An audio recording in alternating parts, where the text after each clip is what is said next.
Town Houston. Come find us here tonight on the eve of the national championship game.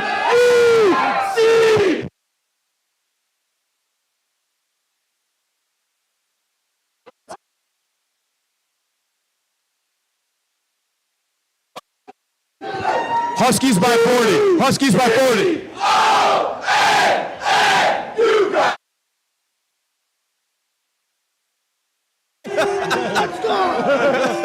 How are we feeling about?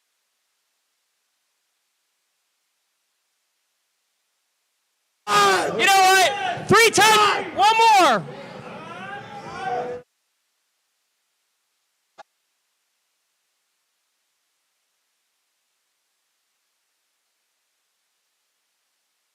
Well, Connecticut fans,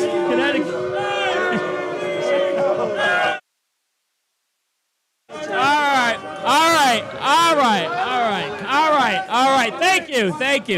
Okay. All right, enough.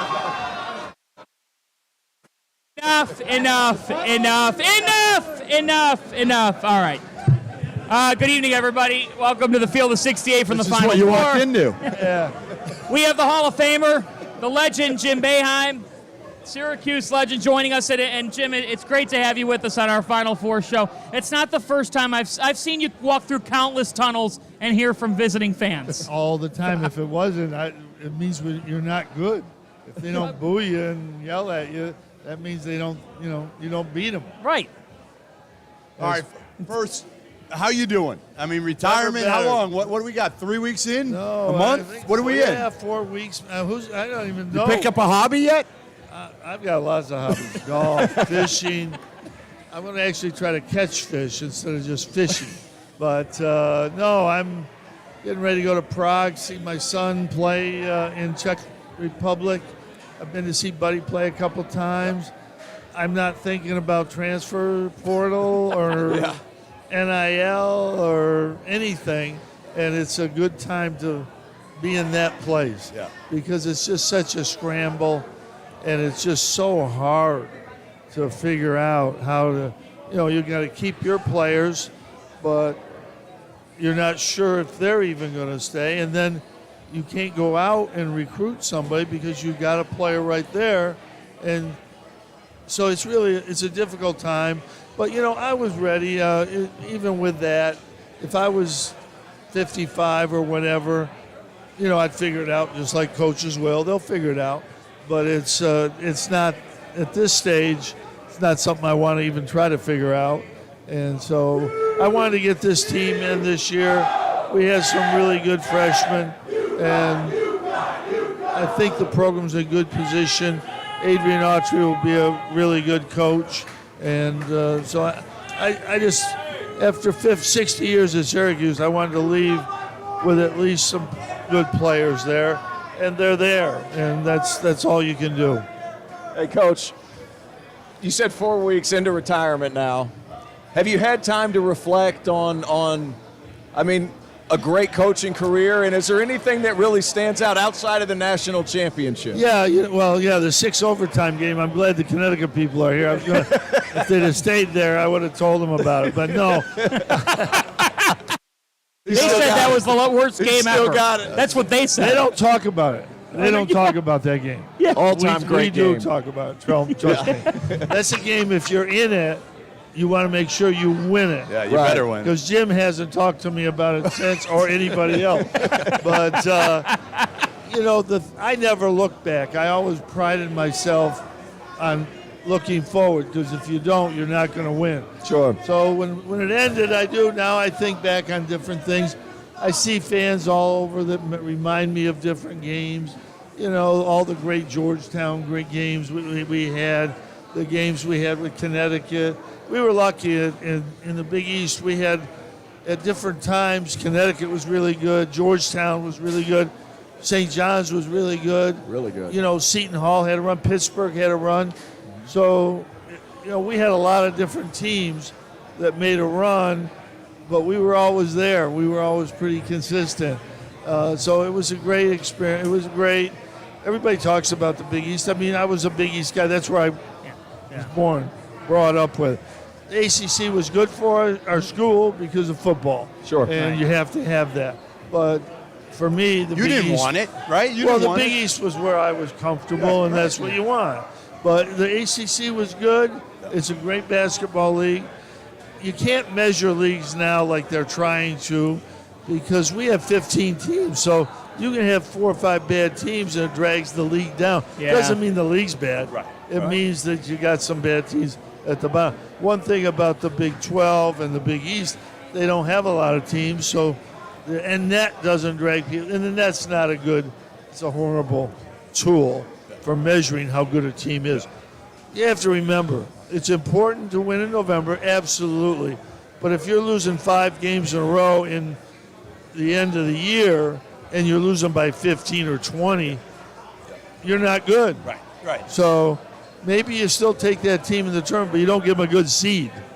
And you don't, somebody like Connecticut that struggled for a little bit, you They watch got them back. at the end of the year, this is a really good team.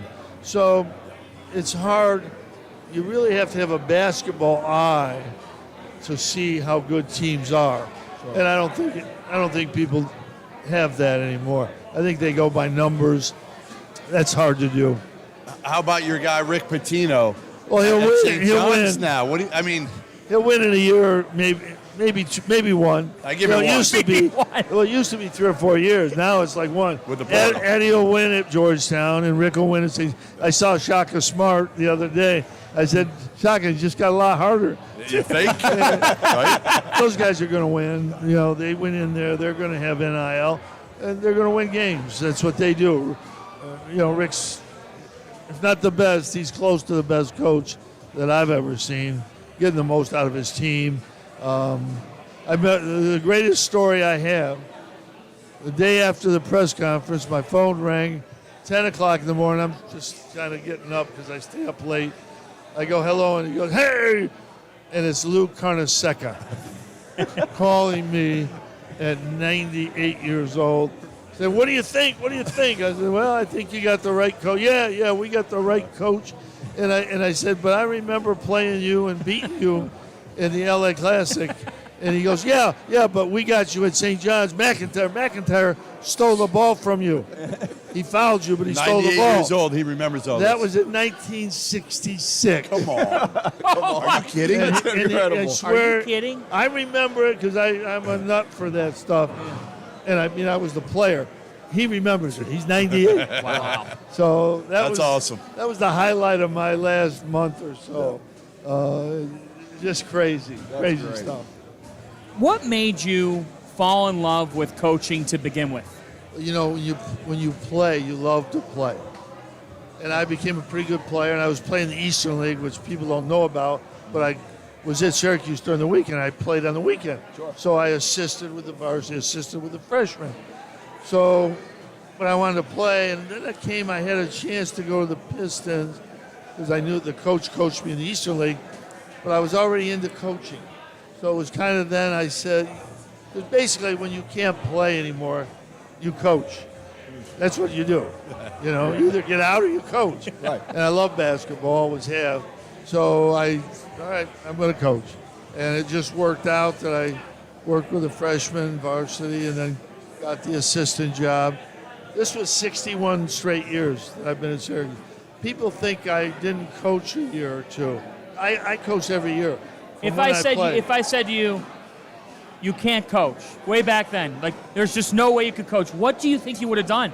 Well, I did student teaching, and I Okay. hated it. What'd you teach? I taught 9th grade history in a city school, and it was a tough school. And I said, this is not for me. And my father was a funeral director, so I knew I wasn't going there. That was the family business. Yeah. So I said, I better get into this coaching thing. And I just kind of got in it, and things just worked, and I was lucky and got the job. And I tell all young coaches, you want to coach for a long time, get good players. Yep. And you that coach helps. for a long time. That Yeah. helps. So if I gave you the title of president, well, we'll call you czar right? Basketballs are under new NCAA president Charlie Baker. What's the first? Give me what you're doing. Well, the problem is you used to be able to have an answer for that when they didn't want it, Right. whether it was the three-point line, different thing. Yeah. Now we're in a situation impossible. There is no solution. There is no. We're solution. too deep. Well, Congress, the Supreme Court said you can't limit players, so you can't. The boosters are in, agents are in. You can't walk that back. Players, it's great that players get money. My son made $100,000. I was happy for him, but he did it on his own. He worked. He did commercial. He did camp. He spoke. Did T-shirts, signed autographs. Now it's here's your money. You get do a post, and here's your $200,000. Sure. And people aren't being transparent. We only know the number because of the couple of the cases that go public. Well, back in the old days when you found a school cheated on something and it was public, you knew everybody else in that area was doing it too. Right. So you know now that people are doing that. And it's all right, but I don't think that's the way it should be, but it's the way it is. And your school better get in the game. And, some schools talking about, well, we need to stop this. That is not stopping. You either get in the NIL Or you're not getting players. Or you're not getting players. Exactly. You're not keeping players. Right. Because if you do have a good player and you don't get an NIL deal, he's going to go someplace else. Sure. And I don't blame the player. Now, what happens, though, a lot of times a guy's in a good situation, goes over there for an NIL deal, and it's not good. You look at, and I don't pick on anybody, but St. Bonaventure had a really good team. Yeah. 4 guys Yeah. left. One went to Alabama, played 2 minutes a game. A couple went to Iowa State. They were okay. Right. They were actually pretty good. They were okay. Yeah. And the other kid went to Florida. Yeah. He was just okay. And I know from the coach, the parents called after 8 games and said to the coach, We what screwed a up. mistake we made. Because if you're losing and it's not working out, that doesn't help your career. And let's don't forget, 1,600 people in the portal, 500 or 600 did not get a scholarship. Right. Now, the other half of that, 700 or 800, I haven't seen the whole study, but about half did worse where they transferred to than where they were. Yeah. Right. Somebody should be doing studies of I'm this. going to do it. I'm going to do it Just this offseason. let people know. Yeah. Sure. But I don't, I'm not this old coach that doesn't want kids. That's great. Get the money. The reality is in college sports, schools aren't making money. Yeah. The only thing they cite every time is coaches. We do. We make money. There's no doubt about it. Yeah. But we're adults. These are kids. They're getting a $70,000 scholarship. They're also, like at our school, we give them the meals. So we give them all their meal money. Pell which is Grant, right? Some of them. $15,000 to $20,000. Now you get your NIL.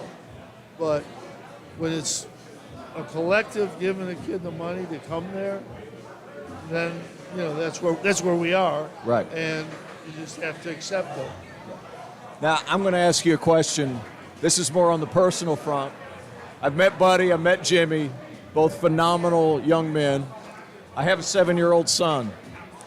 For guys, I would have done the exact same thing. I would have had both of my kids come and play with me just because that's what you live for, right? Yeah. What advice do you have for a guy who has 2 young children? As things get busier and busier and busier, do you have anything, simple thing, or is it a lot of things? My wife pushed them more than I did. Right. But we gave them the hoop, Nerf balls early, and they were throwing them in. And then they started playing, get the small hoops. But all we did is made sure they had an AAU team to play for and get them there. Right. Make sure they got there. Drove them down to Albany because the City Rocks were the best team, 2.5 hours. I drove them down, every weekend this spring and got them to play. And I never thought they would be really good players. Really good I players. knew they had to grow, but my wife is 6 feet, so they had that chance. Good job, Coach. Good job, Coach. Yeah. He thinks that's the reason. It's not. But, and they just wanted it. I mean, I didn't push them. They just wanted it. And Buddy always worked harder on his shooting than Jimmy. And I told Jimmy Buddy would be a better shooter. And and Buddy's a better shooter. But Jimmy got bigger, so he's 6'9". But they always I never thought they'd play. I didn't think Buddy would play till his junior year. We went to Peach Jam. He played Penny's team, and Jimmy made 8 threes. And Roy Williams was sitting right in front, and he looked at me and he said, "You better take him." And Patrick came over to me and said, "We're taking him." I said, "No, you're not." Remember, I wrote a story on Buddy at the Peach Jam. Yeah. It was the coolest thing ever because, like he said, he never thought Buddy was going to be good enough, certainly to play at Syracuse. And all of a sudden, he worked so hard, and he got there. Here's the best part ever was, do you remember this? Freshman year. Yeah. You're at BC. After the game, I asked him, I go, so how is it? How is it coaching Buddy? It's got to be the greatest thing ever. His response, I hate it. Well, it's hard because you're coaching, your purpose is to win the game. And but as a parent, the other half of your brain is going, make it, for the team, but also make it because he's your son. Right. Because you want your son to play. And his freshman year, he was shooting 17% through the non-conference game. So he wasn't playing a lot. He was in and out. We had Tyus Battle, Frank Howard. But the first game I remember, it was either BC or Pittsburgh. We're playing at home. We're behind. They're zoning us. And I'm going to, but he hits 3 in a row. Right. And we go from down 6 to up 3. And the same thing happened the next game. And he just had a great year just making shots and got his percentage up to about 38%. And then after that, he became a good enough player to play. Right. And not just shoot. But you're always worried about how your son's doing and it's enough to worry about how your team is doing. Right. And also, I don't want to go home and look at my wife if my son is That's the best part. That's insult to. You got to answer to the boss whenever Julie, you hey, what did he do wrong? I was like, I don't want that. got to answer to the boss as soon as you get back. That's and Julie, hey, amazing. Listen, there's nobody as much shit as Jim gets, all right? And you do. You can be a little ornery at times. Yeah, no doubt, I do. Your wife is like the nicest, and Buddy is the nicest. It's amazing No, that's the way they are. Sissy related and to you. Jimmy have a little of me in them, so they can get a little. Jimmy's on got edge. more shit. Yeah. But, the whole thing about how, like, you answer this question at a press conference. All right. Yeah. I do 60 press conferences a year. Right. I probably do once or twice. I'll say like, well, that's not a good question, and it'll come off like I rip some reporter. Right. I mean, I don't. That's Hey, you got that's a me. dumb Hey, question. you got me years ago in Marquette. You remember?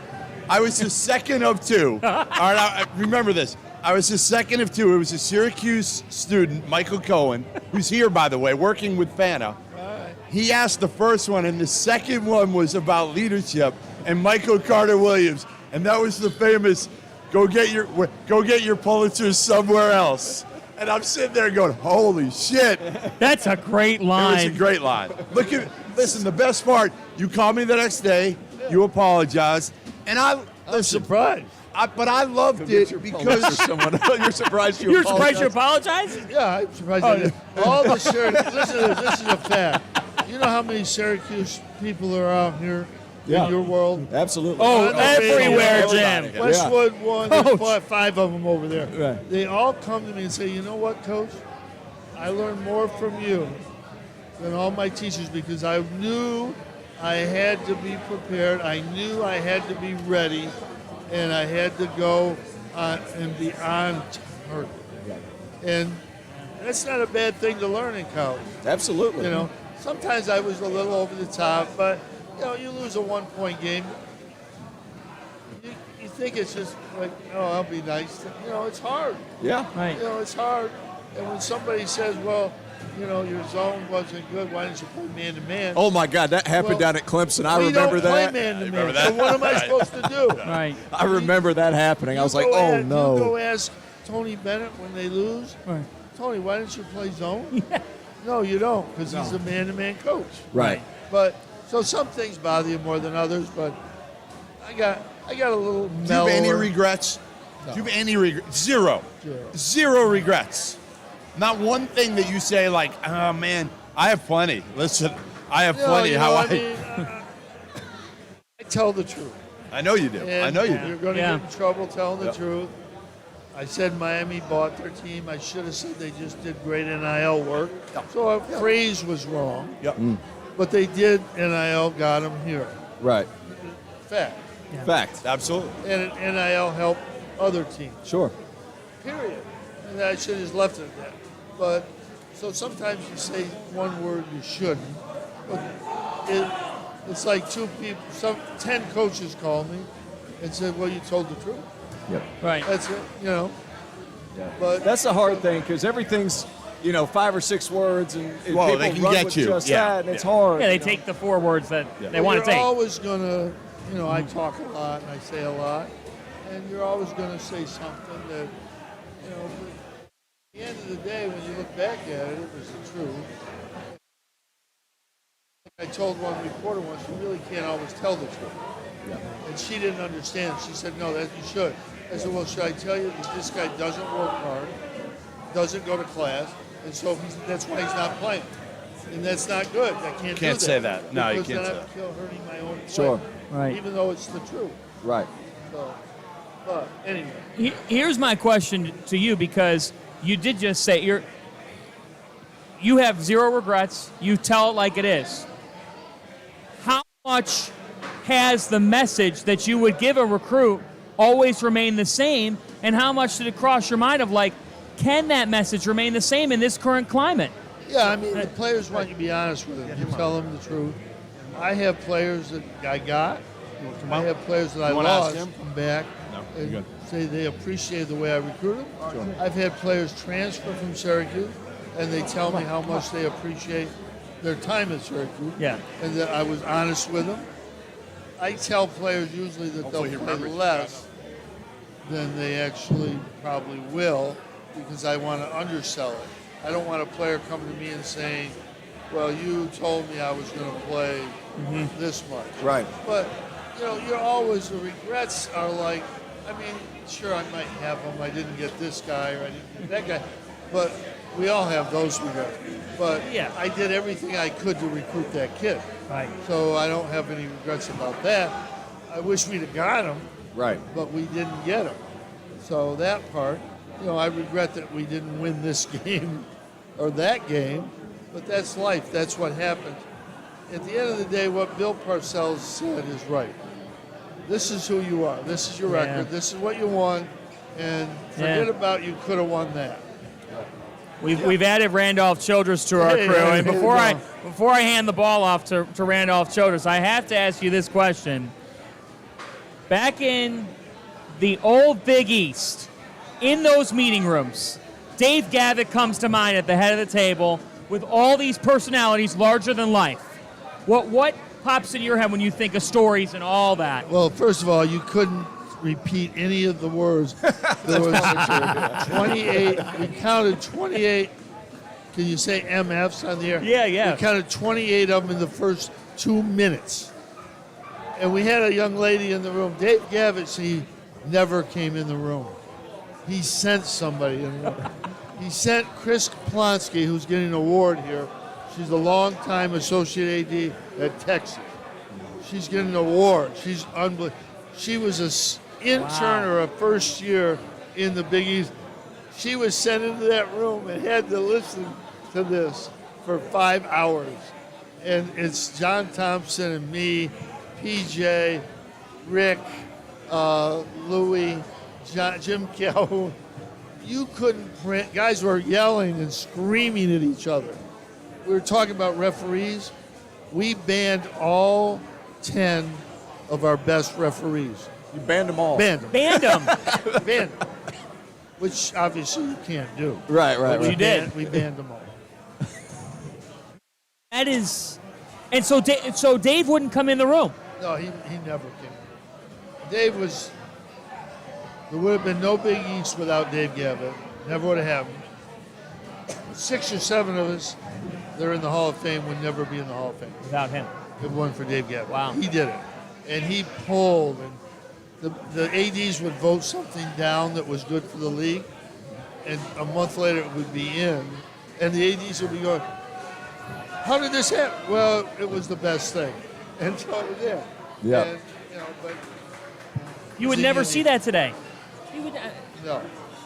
And if Dave Gavitt was alive today, he would probably be the only guy that could fix what's going on. I don't know if he can, but if he could, he would be the one that would fix it. Coach, I got to ask you. I know you came up with Coach Odom, and you came into Winston one time, and you went to BL Rotisserie, the Italian restaurant in Winston. My favorite. So it is true. Oh, absolutely. I go there every time. I go there every time I go to Wake Forest. Unbelievable. John, I got to tell you, he comes into town with his team. Yeah. He goes to a restaurant called BL Rotisserie. Okay. He makes the statement and says this is like one of the best restaurants he had ever eaten. When I tell you, you couldn't get a seat in this restaurant for the next 6 months.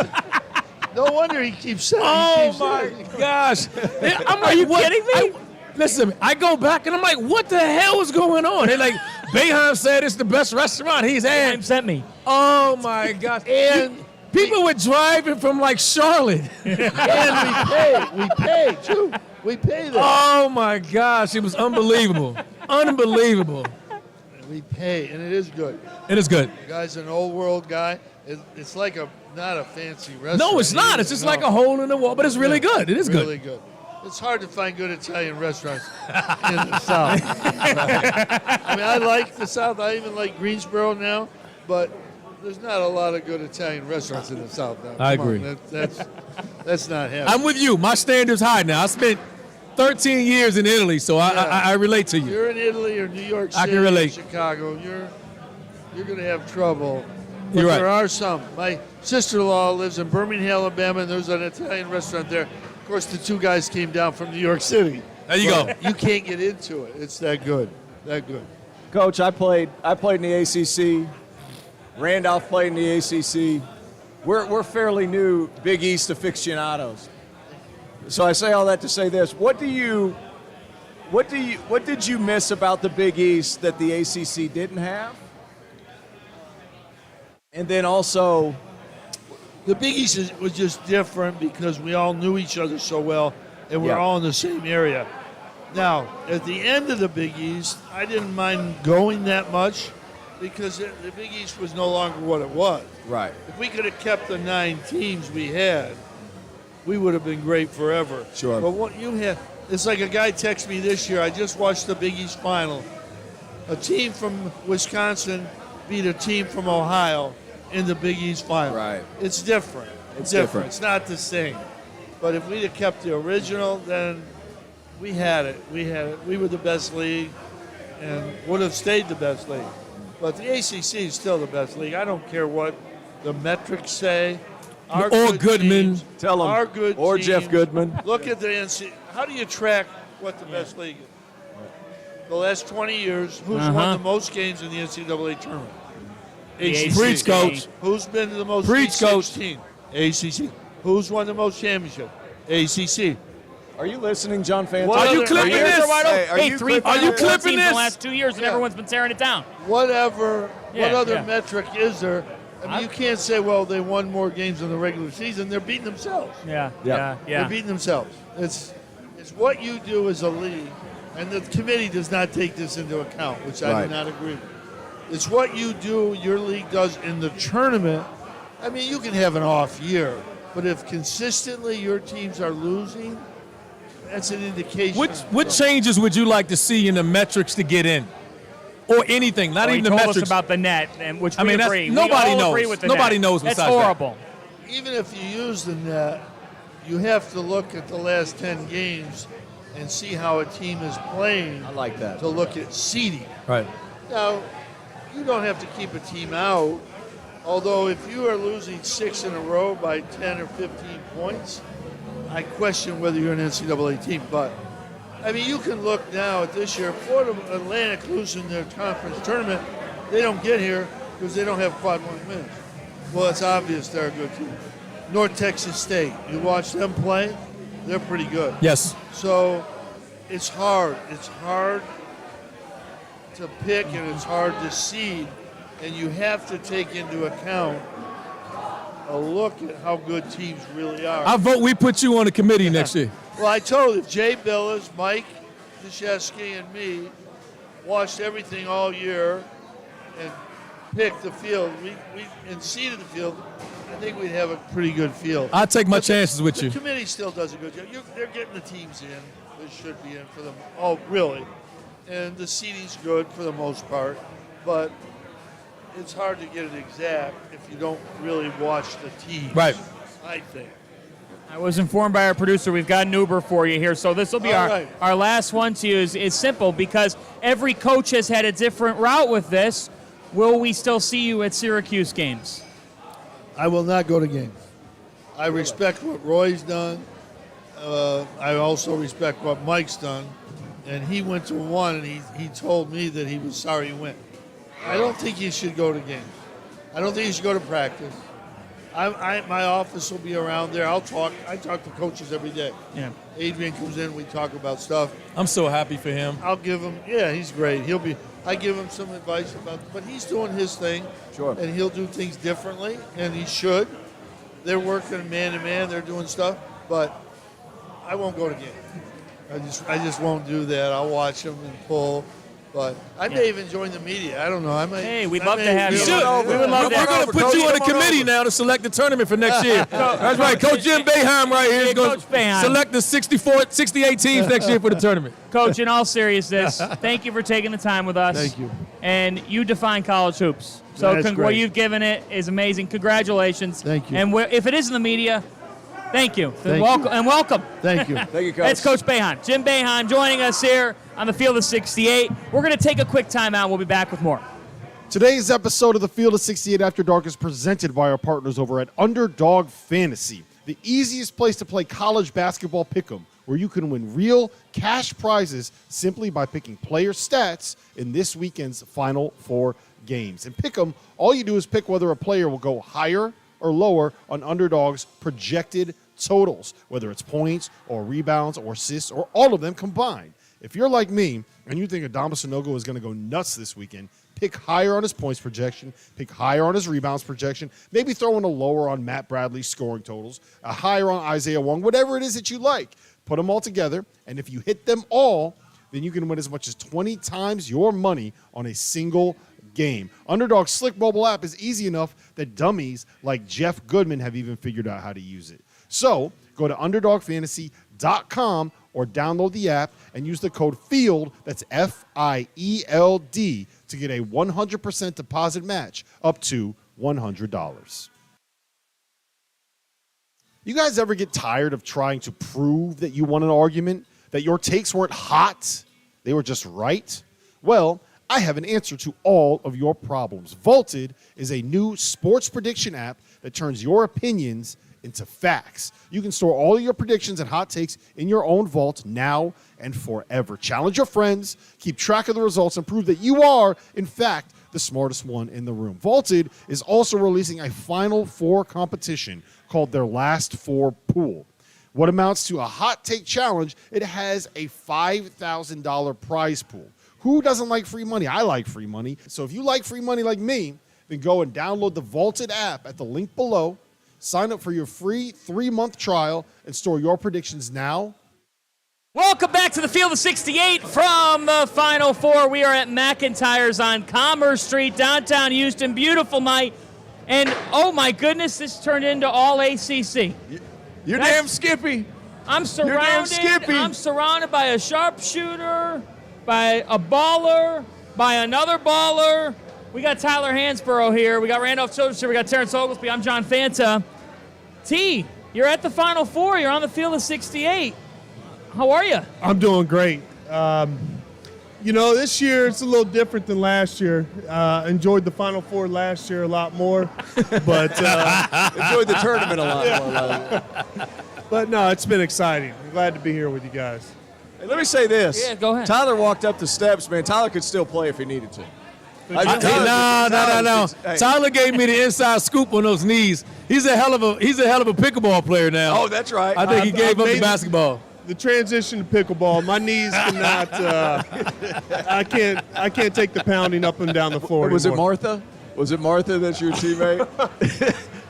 I'm telling you, Martha will kick all our asses. there's at no pickleball. hey, She look, can there's go. no question. And they take it serious. Oh, you can't judge a book by its cover. No, at pickleball. not at all. Not at all.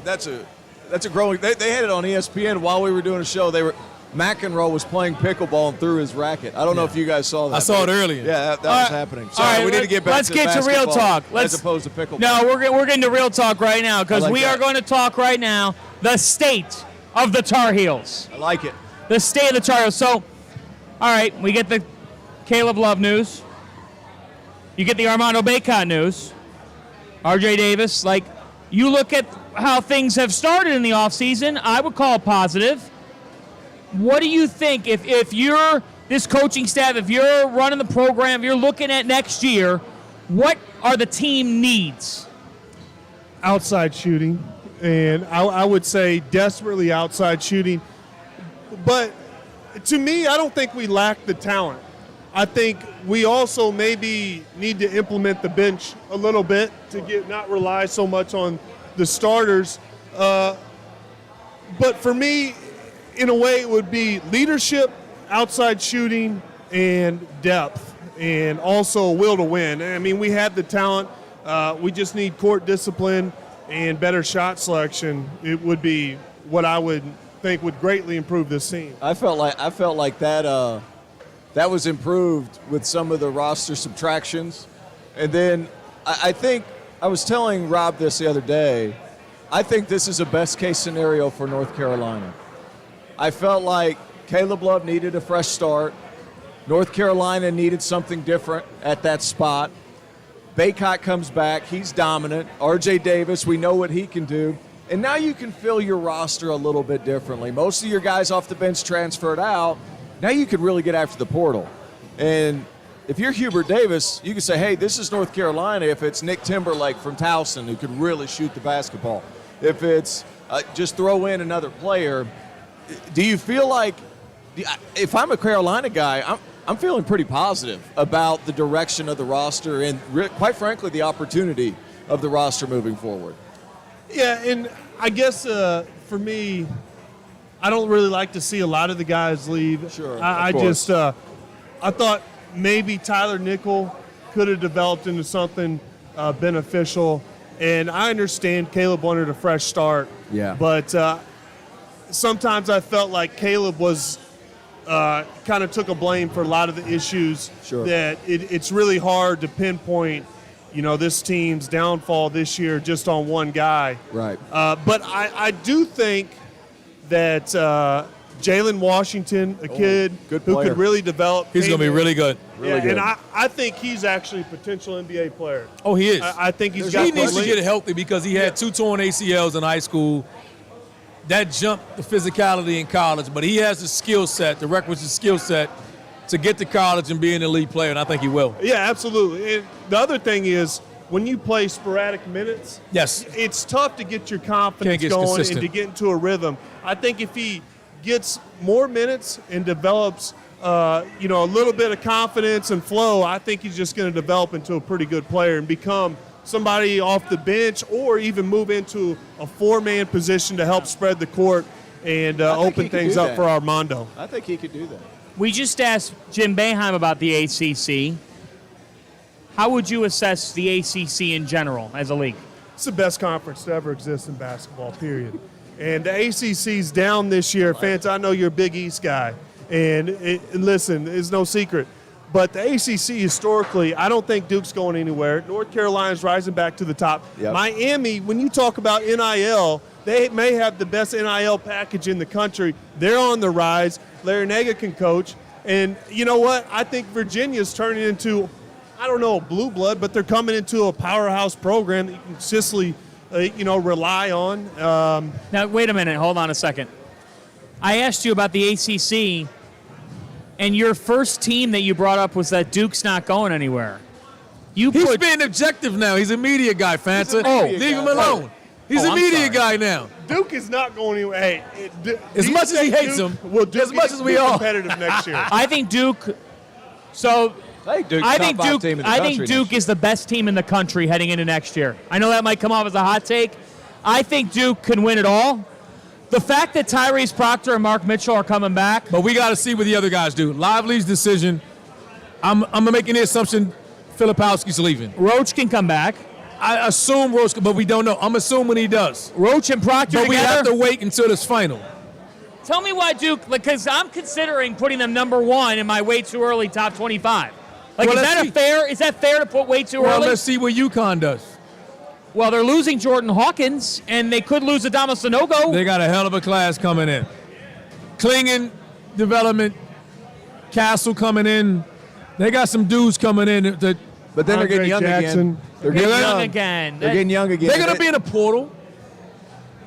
What, you can't say that. What? Duke? Duke's going to be young. 5 people. Duke's going to be young. Duke's going to be young, but No, Roach not will if be Roach, older. Proctor, and Proctor's another year older. Filipowski, if he comes back, they probably bring one guy in. And then, guys, there's a couple of guys coming up in that next class. Mackenzie Mbako, he's beyond his years. I'm just throwing that out there. And he's going to be able to fit a role alongside Proctor. Who's that? Mbako. He's going to be able to fit a role and slide right in and play right away. If Lively comes back, that team's dangerous. And I think North Carolina, to go back to our point, if they're able to raid the portal I think they're going to be able to do. They got Wojcik already, who's a shooter. For starters, if they're going to raid the portal for guys who are going to start, which I think they're going to do, then I think I'm very optimistic about where this roster is right now because it's a blank slate, Carolina, because you're going to be able to pick whichever kid you want. The NIL situation is good, like Tyler alluded to, and it's still North Carolina, guys. It's still North Carolina. My question to you is, I love do you battling find Wake Forest yourself guys being a about North victim of thinking about how things were when you were there? Because now guys aren't coming in there anymore. And I thought the advantage of the Dukes and the Carolinas was guys would come in there and wait their turn. They're no longer doing that anymore. Well, and will younger guys come in and wait their turn at even a UNC because they didn't do it this past year? The entire bench is gone. Now, I understand they didn't play, but do you think they'll continue to come in there and wait? Well, I come from it from a different perspective because when I went to Carolina, they just won 05. Right. And I went right away into the starting lineup and playing big minutes.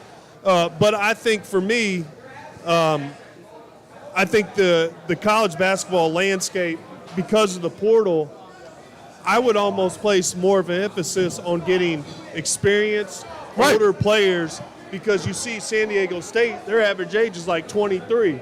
And I think there's value to having grown, strong men that have had a lot of college experience over these 5-star freshmen because they're just not staying in college that long, and everyone's transferring. You don't know who you're going to get. But back to your question, I do think you've got to find a way to implement them. When you have a kid like Jalen Washington or somebody else, a 5-star recruit, some of these big-time guys that can really develop, I think Coach Williams, when you look at him, I think he played those freshmen early on, especially in non-conference games. And when it came to the conference, they made some mistakes in those early non-conference games. But late in the season, they had all that experience, and they were playing well, and they were a positive for the team. I got one for him. I got one. What's Hey Fanta? No. I was going to say, because the transfers can come in and take classes in the African American Studies program at Carolina. Oh, that's so popular, but I'm it. giving him crap. He did it. Hey, did you take those classes, Tyler? I did not take. You didn't take that class? Those classes were long gone before I got there. That sounded like a trial. Did you take those classes? That's right. I did not take. I'm just giving him crap. No, my question's actually different. I wonder if you've ever been asked this question. If I said to you, Tyler Hansbrough, the University of North Carolina does not exist when you're a high school senior. Where were you heading to college? Well, a lot of people don't know this. I actually pretty much committed to Florida. When Billy Donovan was there, they had that team. Wow. David Lee was from Missouri. That's right. And I grew up watching David Lee. He was like my idol. As somebody who, as a kid, I was like, man, I want to play like him. And he was my host on my visit. It was by far the best visit I had. What'd you do on the visit? Oh, we went out. We went to the club. We've been to Gainesville. I didn't say a word. I was like, is this How old are you? I'm 17? It's somewhere in that range. Stuck me in ice. Best visit ever? It's the best visit ever. How late were you out? I was in the depths of the night. It was in the dark side, buddy. In the dark side, buddy. What does that mean? Gainesville in a nutshell, right there. Oh, man. Gainesville in the depths of the night. It was my first visit, and so I remember the next day. Going off a few hours of sleep. I was like, it can't get better than this. There's no place better than Gainesville. I was like, I want to come here, and so Not for basketball reasons at the time. it was. Best, Florida. You can only imagine. It was. My visit to North Carolina wasn't great, but I was headed to Florida, and my dad and my parents kind of had to talk me, out of that one a little bit. I was heading to Florida. Were you really? Yeah, if Donnie Mack if he had not qualified earlier, I was heading to Florida. Like, it was a done deal. Did you take a visit? Yeah, I did. I didn't go on an official visit. So I committed in July. I went on a visit down there in like April or something. Loved it. I was ready to go because I grew up watching like Lee Humphrey and Corey Brewer, who are from Tennessee. Because I know David Lee and all that stuff. I was like, I'm going to Florida. And they didn't have one available because Donnell had committed like when he was in 8th grade, and then he didn't qualify. But they found out he didn't qualify after I had committed to Clemson. So it was a done deal then. So I wasn't going to go back on my word. But yeah, Florida, that place is sweet. I didn't go out in the depths of the night, though. I wish I did. Of course, it would have been Chandler Parsons. It would have been me, Nick Calathis, and Chandler Parsons. So, man, Gainesville might not have existed. I am so glad I asked you that question. That's a good question. Because that answer was all time. We're going to take a break. We got much more to come. Who's going to win the national championship tomorrow night? These guys will answer that question. And some more portal storylines, coaching carousel storylines. We might even talk about who's set up the most for success heading into next year. Who are you buying back in on next season? All that and more. This is the Field of 68 from the Final Four, live from McIntyre's on Commerce Street. We're presented by Bet Rivers and Underdog Fantasy. Stick with us and come visit us here in H-Town. You know what the best part about the end of the college basketball season is? That signifies the start of spring, the start of summer, the start of hot weather, the start of late nights, the start of weekends on the water. And the best way to stay refreshed during the summer months is with Hornitos Ranch Water, a premium sparkling cocktail with a balance of freshly squeezed lime paired with smooth tequila notes. Hornitos Tequila is a 100% agave premium tequila from the lowlands of Jalisco. It's specifically from the town of Tequila.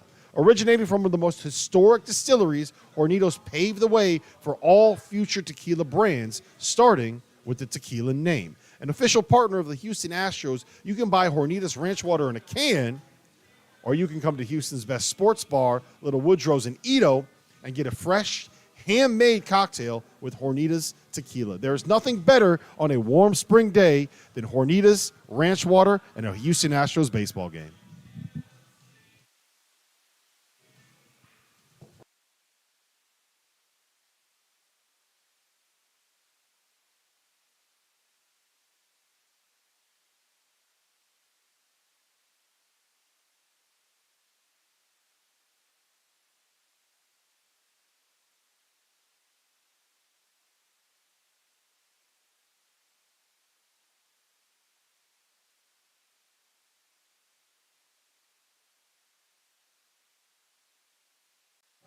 Welcome back. It's the Field of 68 live from McIntyre's downtown Houston, Texas. We have a national championship game to attend tomorrow, San Diego State and UConn.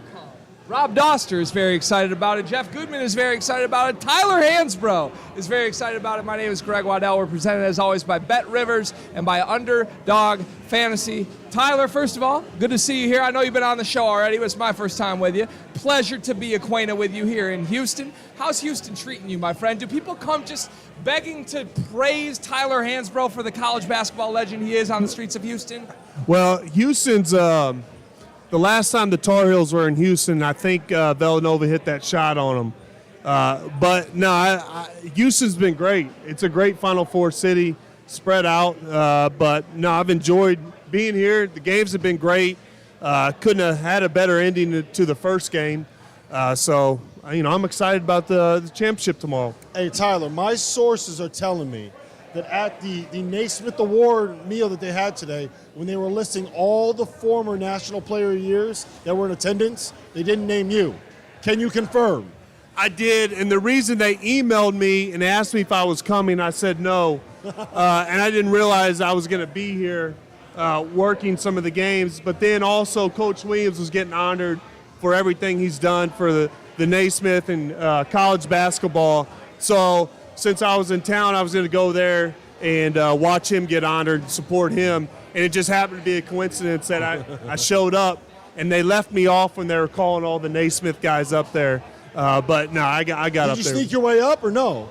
Actually, Coach Williams put his foot down. I was going to stay back, but yeah, I got up there. Hey, do you think if the transfer portal didn't get going, do you think Roy Williams would still be coaching today? I don't. I don't think he did. Time? I think it was time. And I say that because every answer he's said, I know he misses coaching, but I think Coach Williams will always miss coaching because coaching is kind of like natural to him. I just felt like he was putting a lot of pressure on himself. And if you look at the teams that he had a lot of young players. He had, Cole Anthony, who was a one and done.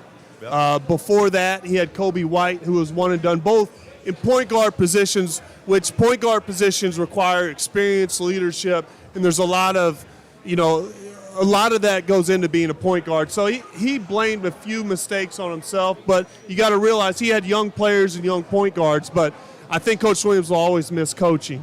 Who's a North Carolina player that you didn't play with that you would have loved to play with? You just name a couple. Cole Anthony. Marvin Williams. I played with Marvin Williams at Charlotte in the NBA. I wasn't playing much, but he was somebody who I trained with in the offseason. He'd always come back to Chapel Hill. So we had a good relationship, and somebody I looked up to, worked really hard. Quiet dude like you. Yeah. Pretty quiet. Yeah, very quiet guy. Didn't want attention, just kind of like Tyler. I mean, I say it to everybody. Like, Tyler just wanted to play ball. Like, it's amazing. I actually think Tyler and Greg Oden were very similar. Have you ever had a chance to be around Greg Oden? I have. Greg Oden's one of the nicest people you can meet. Yep. We were coming up around the same time in high school. Yeah, Greg's a great guy. I think you're similar. Like, you just wanted to play ball. You really just wanted to be in the gym all the time. Didn't care about any of the media attention, any of that stuff. And obviously had unbelievable careers. Yeah, obviously it worked out for you. All right, I'm going to throw a hard question at you here. I feel like I'm firing fastballs at Tyler Hansbrough right now, but when you're on stage with Tyler Hansbrough, you're going to do that at the Final Four live in Houston. He doesn't duck much. As long as it's not ping pong balls being fired at him, he's good. And Tyler has enough experience with me from After Dark this year to know I like to throw some hypotheticals out there, right? This happens. Are you the best player in college basketball in the last 20 years? That's a good question. I like that at him. Oh. I like that. Last 20.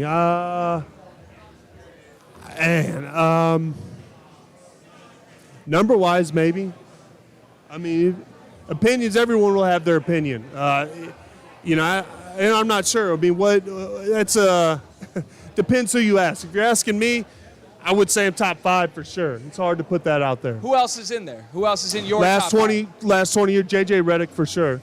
All A Duke guy. I'm gonna Yeah, throw I played- Can I throw Jalen Brunson in that mix too? Yeah, he won 2 titles. 2 titles. Who? Jalen Brunson of Villanova. Okay. Yeah, for sure. He's in the 2 mix. titles. He Yeah. has to be. 2 titles. 2 titles. National Player of the Year as a junior. Has to be. Got to be in the mix. Yeah.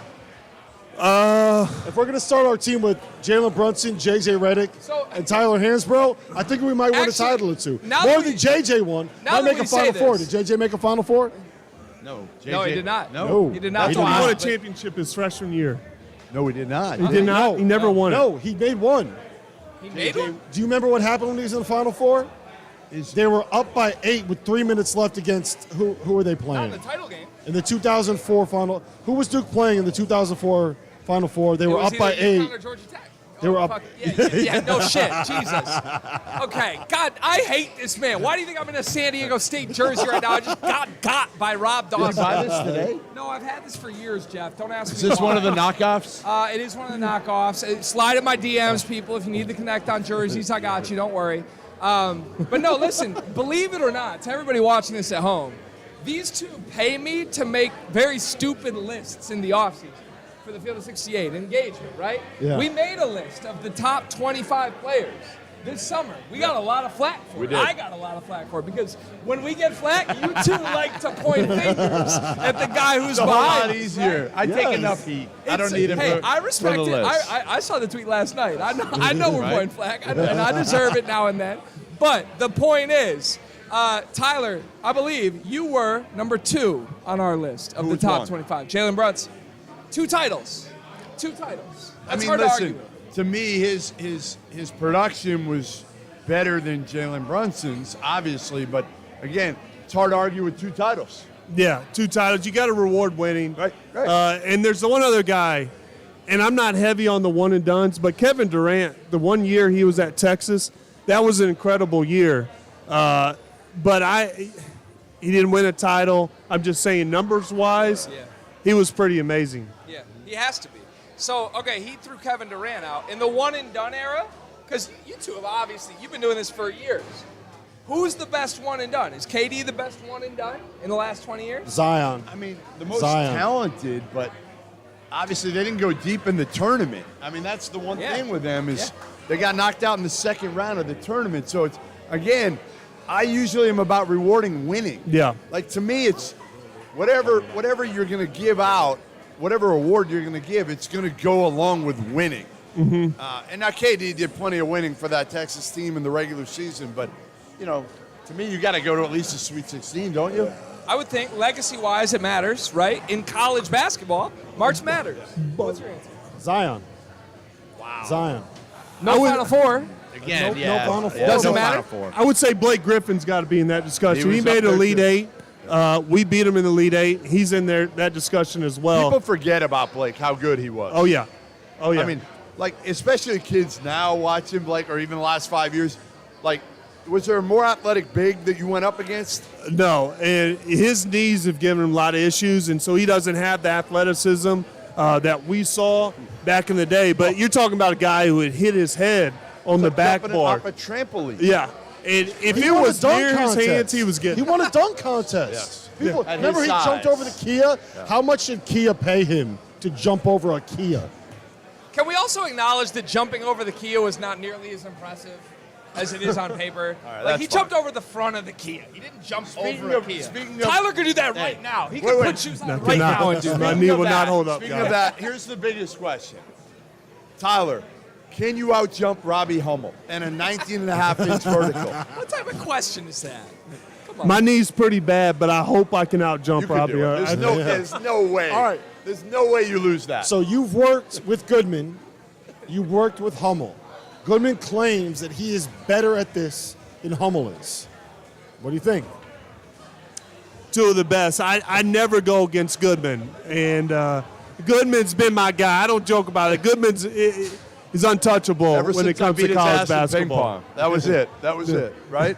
When you beat me in ping pong, Hey, look down there, Tyler. Look down there. You know what that is? he knows After I this, have no backhand. You're going to watch after this, No and you are going to backhand. watch this dude zero backhand. I'm going to put him in the corner, and he's never going to get out of the corner. And he's going to be so frustrated. Wait, no, but it's Texas style, right? What do you call it? Oh, we'll do that. Not sure we want to do Texas style. Good Lord. Let's set it up. Can we get the cameras down? What can Oh, we yeah, do? we'll get it all down there. Dagan and Trevor behind the scenes are like, hell no, gentlemen. Hell no. All right, coming up next here live from the Final Four, the Field of 68, we're going to bring some other familiar faces back on the show to preview the national championship game. That's next on the Field of 68, live in Houston. Today's episode of the Field of 68 After Dark is presented by our partners over at Underdog Fantasy, the easiest place to play college basketball pick'em, where you can win real cash prizes simply by picking player stats in this weekend's Final Four games. And pick'em, all you do is pick whether a player will go higher or lower on Underdog's projected totals, whether it's points or rebounds or assists or all of them combined. If you're like me and you think Adama Sanogo is going to go nuts this weekend, pick higher on his points projection, pick higher on his rebounds projection, maybe throw in a lower on Matt Bradley's scoring totals, a higher on Isaiah Wong, whatever it is that you like.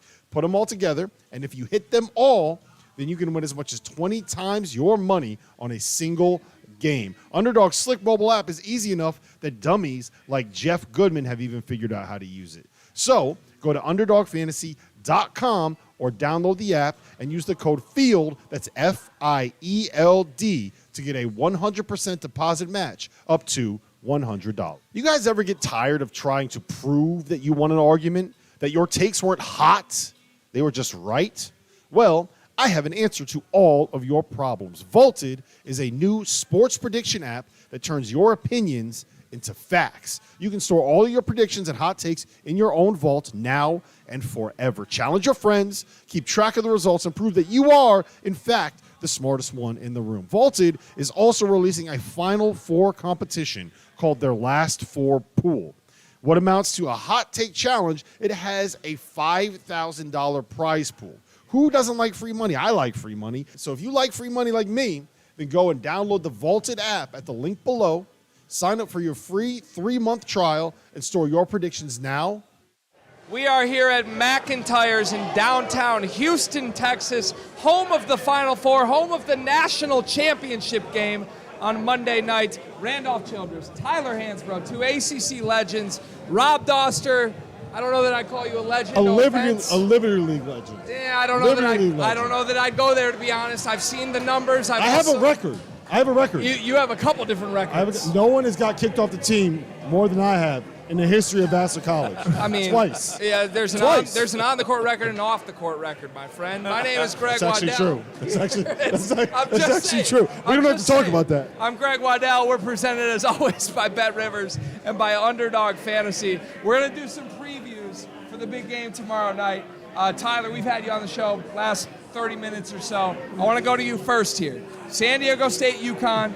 Everybody views UConn as the heavy favorite in this game. Our friends at Bet Rivers have this game. It opened as a 6-point spread for UConn. It's been bet all the way up to 8 points. Now, I mean, that's rare for so much movement in such a big game. Do you think that UConn should have their way with San Diego State? No. I think of all the teams in the Final Four, I think San Diego State presents the biggest problem for UConn. And I understand UConn's dominant, they're rolling, but the physicality and the way they play defense and also experience. Experience plays a big factor in this. I think their average age is like 23. They have grown men. And so I think that they're going to be able to, physically present, some strength and defensive-wise some problems that they haven't seen yet. If they can take Jordan Hawkins, if they can slow him down and then slow Sanogo down and put him in positions where he has to guard on the outside a little bit, I think San Diego State could have a shot. RC? I don't disagree with a word that Tyler said. I expect UConn to win. I think they'll win. But I do think from a physical standpoint, even though I picked Miami before, I said that. I'm on the record for that. I thought Miami guard play would be the difference. It wasn't. The physicality of UConn from the start, you could see it. Sanogo was dominant. They had no answer between he and Klingon. I don't understand for San Diego. One, because of the age and experience he talked about. And then second, they have the depth on the front line that nobody's going to stop these guys, but they have the physicality and depth to make it interesting. So they're a defensive-oriented team, and I think they'll give them a chance. I think they'll give themselves a fighting chance. Yeah, it just depends on who scores. So I thought Miami started a half too late. They were the only team yesterday that looked like they were a little bit nervous coming out the gates. That didn't play their best in the first half. Was that team-wide, though? Because from my eye, genuinely, the reason they looked nervous to me was just that Isaiah Wong was missing shots he normally makes. I thought a couple of things happened. Like, I think we can be honest. I'm not fearful of Sanogo beating me from 3. Yeah. Right? That's not a fear. Mm-hmm. He goes out, first 3 minutes of the game, he bangs 2 threes. Look behind you. I know. He comes out, Sanogo bangs 2 threes. You weren't expecting that. That just opened it up and loosened up everything for UConn. I thought Wong forced a few shots, didn't make them, and they were a little bit tight early. Yeah. What do you got to say about UConn? We're coming for number 5. Dan Hurley's guys ready to play. Your take was freezing cold the other day in New York City, right? It was freezing cold. We keep receipts on that shit. Let's go. Hey, and I own it. And I own it. Listen, right. I'm not going to lie. UConn fans are a terrifying entity. When you combine them together, I'm afraid of them as I sit here in a San Diego State jersey. You're the only San Diego State fan in here right now. And by the way, to be clear, I hate San Diego State. It's like my least favorite team in the country. You just don't like I'm me. doing this because I do not want to see you happy. But here's the problem. All that energy, it's half empty in the student section, Rob. You'd admit that.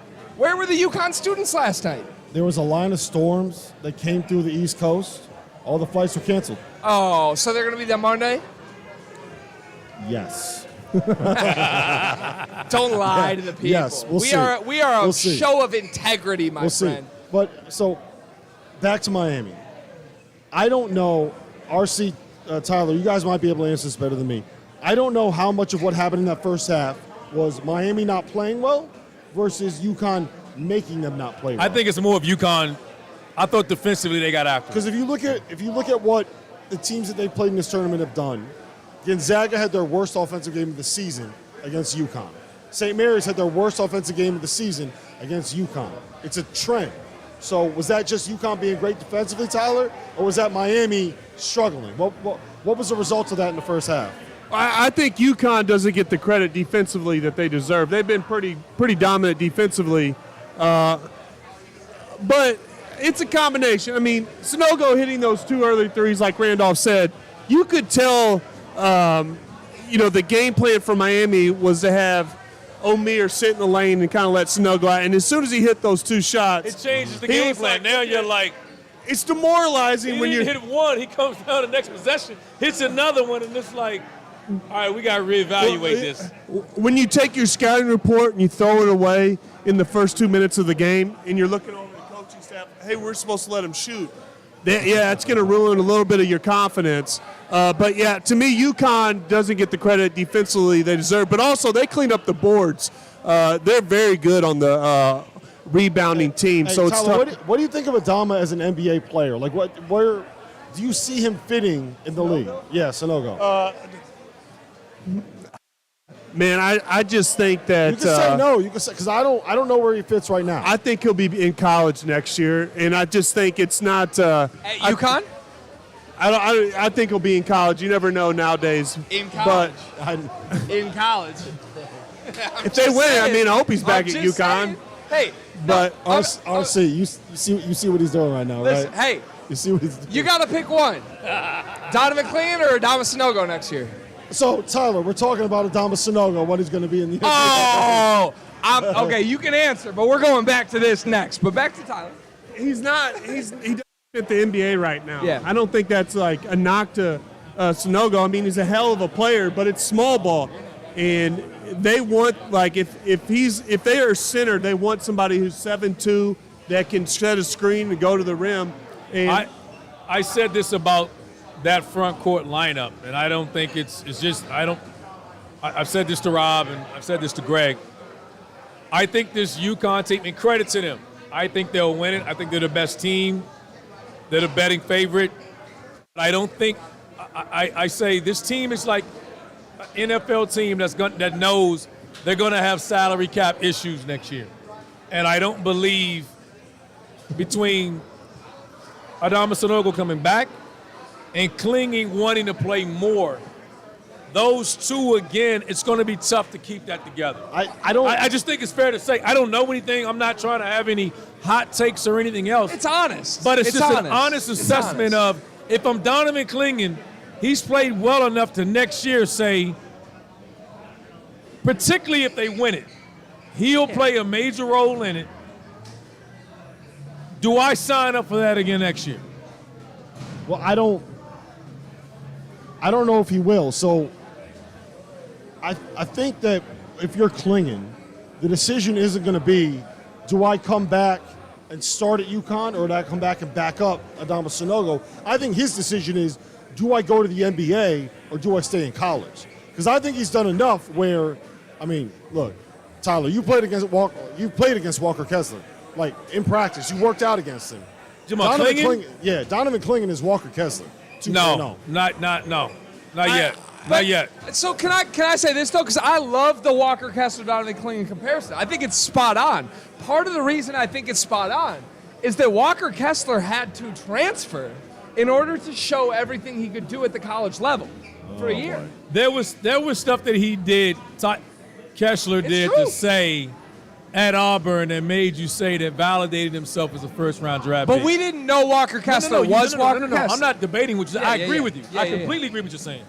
I'm only saying it's about Clinging. Yep. As far as him now, whether it's that I think the talk about him going pro is just a little premature. I don't know if I'd have him as a first-round draft pick right now. I hear what you're saying. I think that there is going to be a team. You don't have to be a consensus first-round pick. You got to be a guy that one team will bet on. And I'm telling you that if he goes pro, right. There's going to be a team that bets on him as a first-round pick. Then he should go then. Because of what Walker Kessler has done. You're right. The thing about because Donovan, of what he's done. Forget the comp. Because of what he's done, the success that Walker Kessler has had, and when you're an NBA team and you've seen a guy in that mold having that success in the NBA, it makes it that much easier to take a risk. Sure. You know what I'm saying? Sure, yeah. Same thing with Andre Jackson. I don't think there's going to be a consensus on what he is as a player. But there's going to be one team that sees that athleticism and says, yeah, you know what? I can fix the jumper. And Let me ask you this. In talking about Clinging. Well, not first round, like top 45, top 50. No, that's a big difference, though. Andre. Yeah. Andre will get a guaranteed deal. No, I'm not talking about Andre athletically matches up. Yeah. You can find a spot for a guy that thinks defensively and an elite athlete. Yes. I think people find a roster for him. I'm more sure right now of what I'm going to get out of Jackson than I would out of Clinging. I think there's more suitors for Clinging, though. I think that plays into Clinging. And the reason I say that is because, one, this is one of the weakest drafts we've had in a while, Yes. if you take away the top 3 picks. But also, there's going to be a team that looks at Clinging and says, we might be able to get this guy in the first round, but if he comes back to college next year and he shows a little more athleticism and he works on his body and improves his footwork, we're talking about a team probably taking him top 15.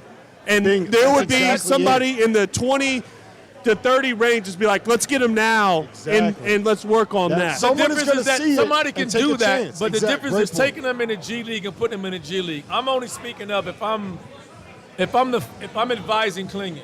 The question for him is, if he comes back to UConn with the talent that they're going to have, and he elevates his game, and I believe he will, now I think he slides up in the lottery, gives himself more of an opportunity, more of an investment in him. If he comes out this year, I think he goes to a playoff team, hypothetically, this like the Lakers.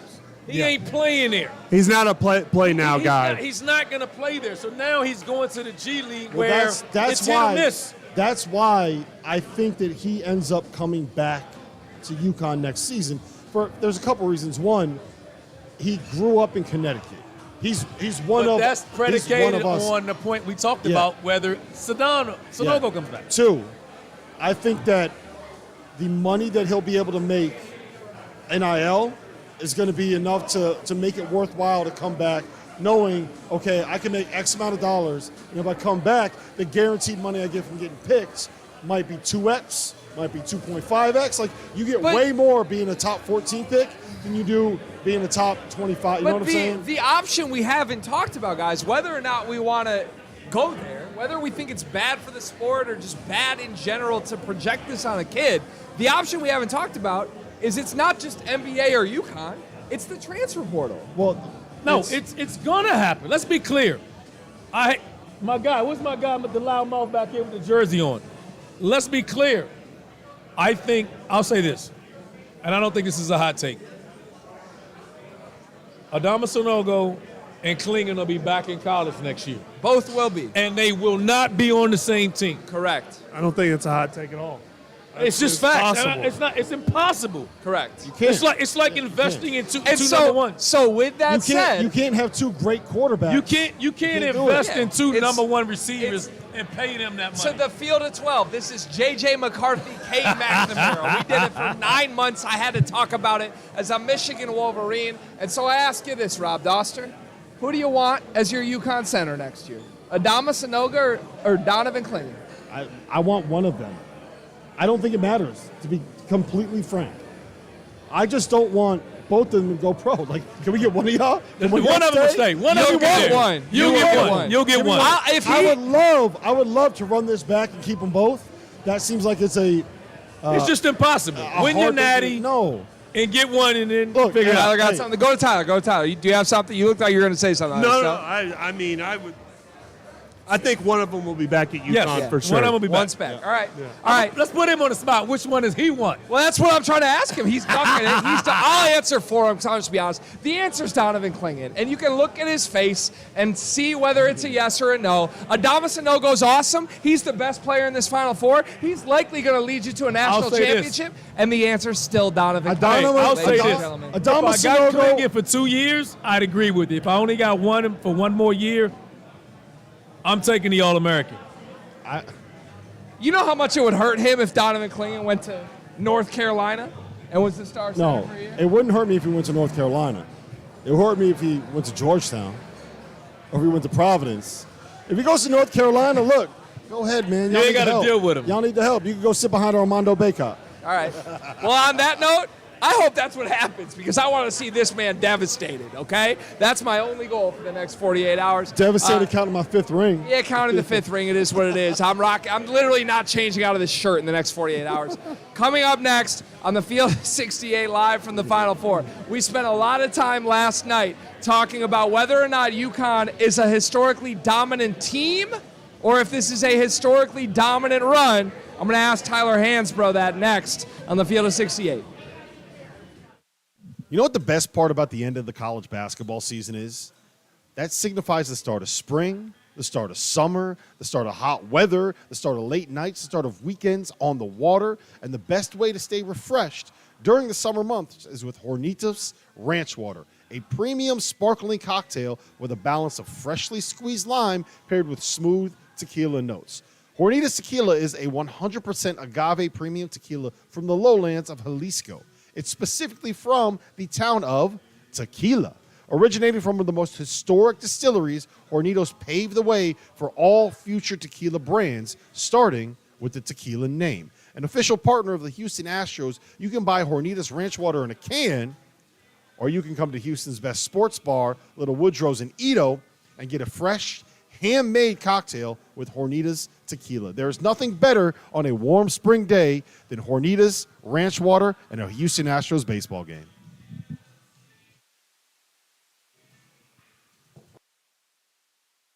Here, Field of 68 live from Houston, Texas. The national championship game is tomorrow. San Diego State, UConn, Rob Dauster, Randolph Childress, Tyler Hansbrough. My name is Greg Waddell. Brought to you, as always, by Bet Rivers and by Underdog Fantasy. Gentlemen, it's been an awesome week. We got a buzzer beater last night. We got a dominant performance from a dominant team, quite frankly. And that's what I want to ask about. We have, in my opinion, one of the best players. We had you ranked second, as I alluded to, in the last 20 years in college basketball. Tyler Hansbrough is right here. Who was first? Jalen Brunson. 2 titles. 2 titles. It's a different question. Tyler's sitting here like, man, what the fuck am I doing on this show right now? Hey, if we're talking who am I drafting, it's a different answer. No, I get it. I If can we're respect talking- that. RC, best college basketball player the last 20 years. Go. It's hard to argue against Brunson's accomplishment. I was going to say who's been better than this guy, but 2 titles have to matter. 2 titles and a National Player of the Year. It's just tough. It's It's gotta tough to matter. go over Respect Regardless, we already did this, okay, folks? The point is, I want to bring up the discussion we had last night. Right. This was a hotly debated discussion. I got some shit thrown at me on Twitter. It is what it is.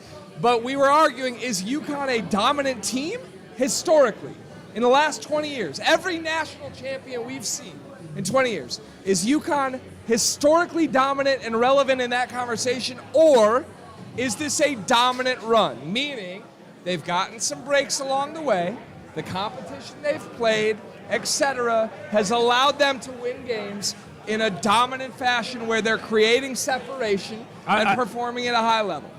End of the day, I don't care whether it's a dominant run, whatever we say. If they win the Natty, you're talking about 3 of their 5 by 3 different coaches. But that's the program. I'm talking this team. I'm not here to argue the program. I don't think anybody's going to have any dynasties anymore. I don't think there's going to be many quote-unquote back-to-back with guys. The reason we're having this conversation about Klingon and Sanogo not being back next year is because of the success and the times in today's portal. A team wins the title, you go back to any team that wins the title, they're not going back, staying in school and all those things together 3 and 4 years. Them days are over. They're just over. Yeah. I also don't think it matters. Like It doesn't. It doesn't We matter. can sit here and we can argue about UConn is dominant. UConn's not dominant. They're UConn's a dominant fluke. this year. UConn's They're dominant in this tournament. Great tournament. They're dominant in the here and now. The bottom line is this. They're playing for a national title. Yeah, but of course they are, fellas. That's not what matters. We're hosting a live show where we do 20 hours in a week. We're going to talk about this. Of course it doesn't. This is not some all-time great team. That's what I'm asking. No, That's they're what I'm dominant. asking. They're dominant. You give them respect for that. This isn't a team you're going to look at and say, oh, my God, this isn't the Anthony Davis team in college, and you look up and there's going to be so many NBA guys in it having these long all-star careers. That's not what this team is. So let's go to Tyler, because you played on one of the teams I would consider in the running for the best team in the last 25 years, right? You were in an era where I think there's multiple teams, whether it's your team at North Carolina or whether it's others in that era. Like, you've seen the best of the best. Where does this UConn team rank? So I think my freshman year, Florida, when they had Noah, Horford, Corey Brewer, those guys, they won it back-to-back. I don't think we've seen a team do it since them. But I do think this isn't just a dominant run. I think they've been a pretty good team all year. And I think if this team, if we're talking about, good teams over the year, I think UConn would be one of the best teams. Even before the tournament, we filled out a bracket and had UConn winning. Yeah.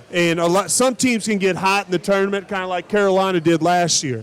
But as far as a dominant team, I wouldn't put them in like, a top 15 dominant team in the Middle past of the 20 pack, years. right? Like we feel good about them as a champion. I would tell you this. I said coming to the Final Four, if UConn doesn't win this national championship, they're going to look bad, because I think they're that much better than every team here. And I think San Diego State, the only reason I'm standing up for San Diego State is because I don't like how everyone's just predicting UConn just to go steamroll San Diego State. And so that's my only argument is... You know who probably likes everybody predicting UConn to steamroll San Diego State? Brian Dutcher probably loves that. Of course. I bet he loves that.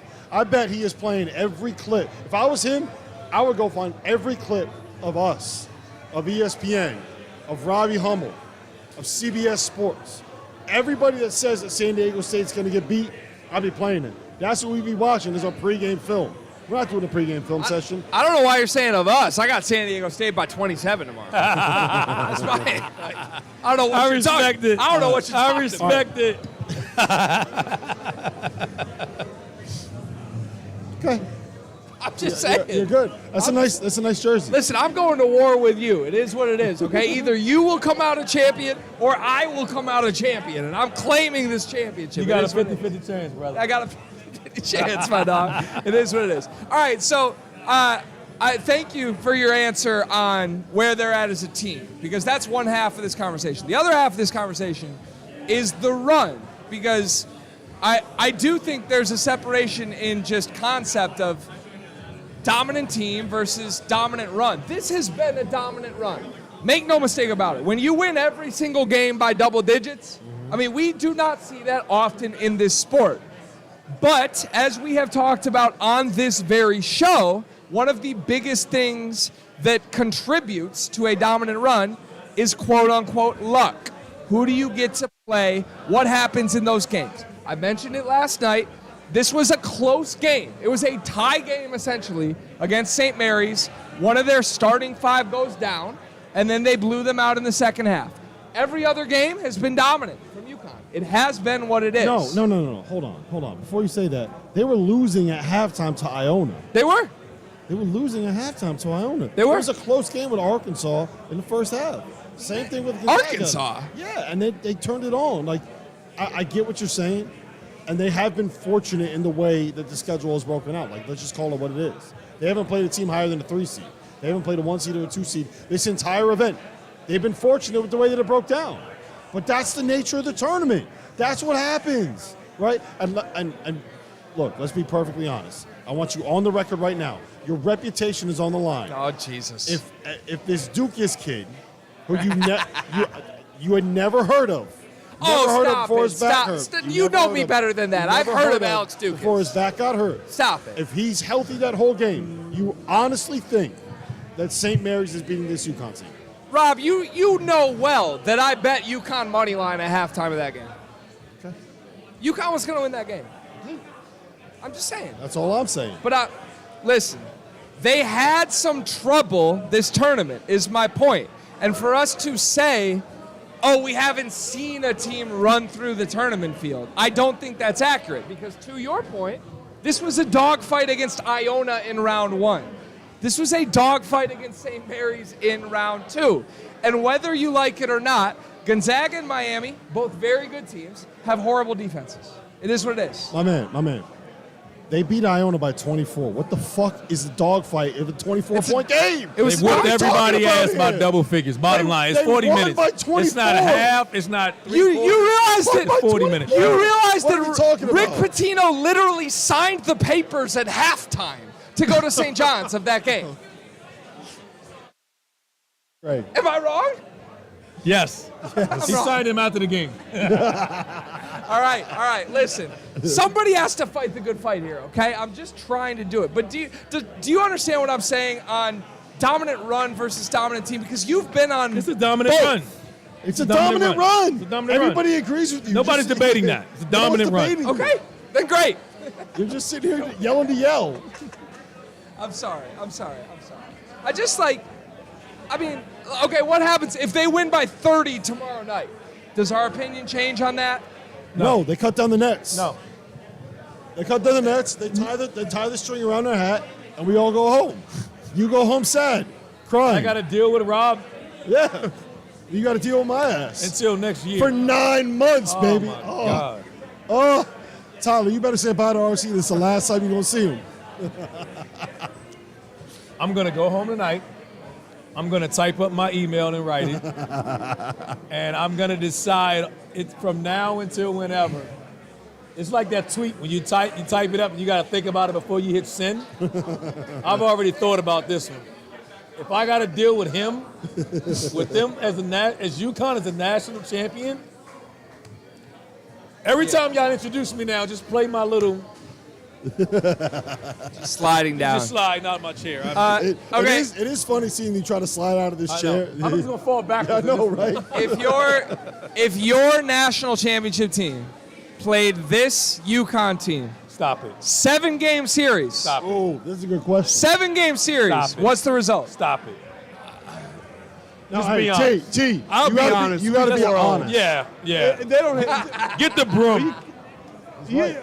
Get the broom. He's right. He's Oh, right. we Ty Lawson, Wayne Ellington, Danny Get the Green, broom. Tyler Stop, Zeller, stop, stop. Ed Davis. Don't do that. Tyler, Don't do that. you You're said- taking their confidence already. Don't do that. Don't do that. Tyler, Stop. You said 4-0? Stop. I would say We 4. talking about Who's guarding He Ty? named the whole lineup. Who's guarding you? Well, we also have Tyler I Zeller, agree with him. people don't talk about, I pro. agree with him. Ed Davis, Danny Green, Stop. Wayne You're Ellington. taking their confidence, man. We want this group Hey, confident Ty- tomorrow. You're right.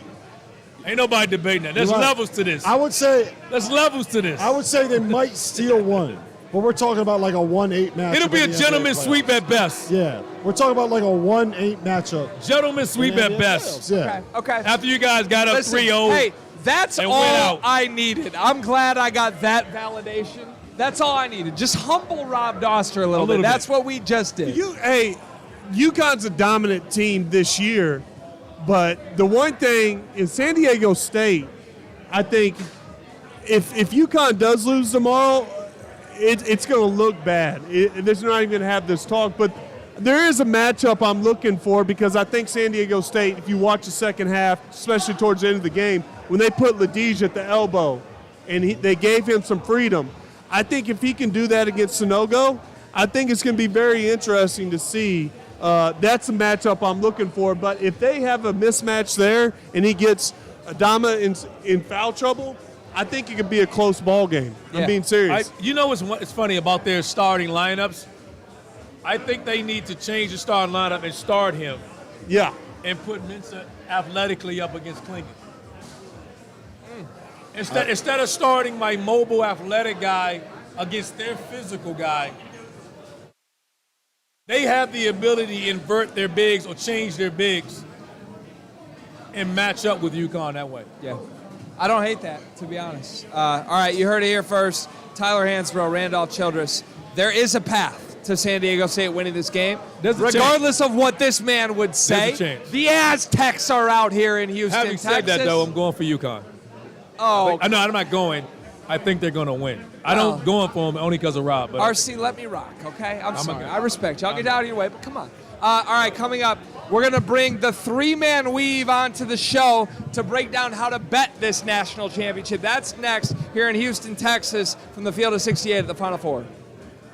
Today's episode of the Field of 68 After Dark is presented by our partners over at Underdog Fantasy, the easiest place to play college basketball pick'em, where you can win real cash prizes simply by picking player stats in this weekend's Final Four games. And pick'em, all you do is pick whether a player will go higher or lower on Underdog's projected totals, whether it's points or rebounds or assists or all of them combined. If you're like me and you think Adama Sanogo is going to go nuts this weekend, pick higher on his points projection, pick higher on his rebounds projection, maybe throw in a lower on Matt Bradley's scoring totals, a higher on Isaiah Wong, whatever it is that you like. Put them all together, and if you hit them all, then you can win as much as 20 times your money on a single game. Underdog's slick mobile app is easy enough that dummies like Jeff Goodman have even figured out how to use it. So go to UnderdogFantasy.com or download the app and use the code FIELD, that's FIELD.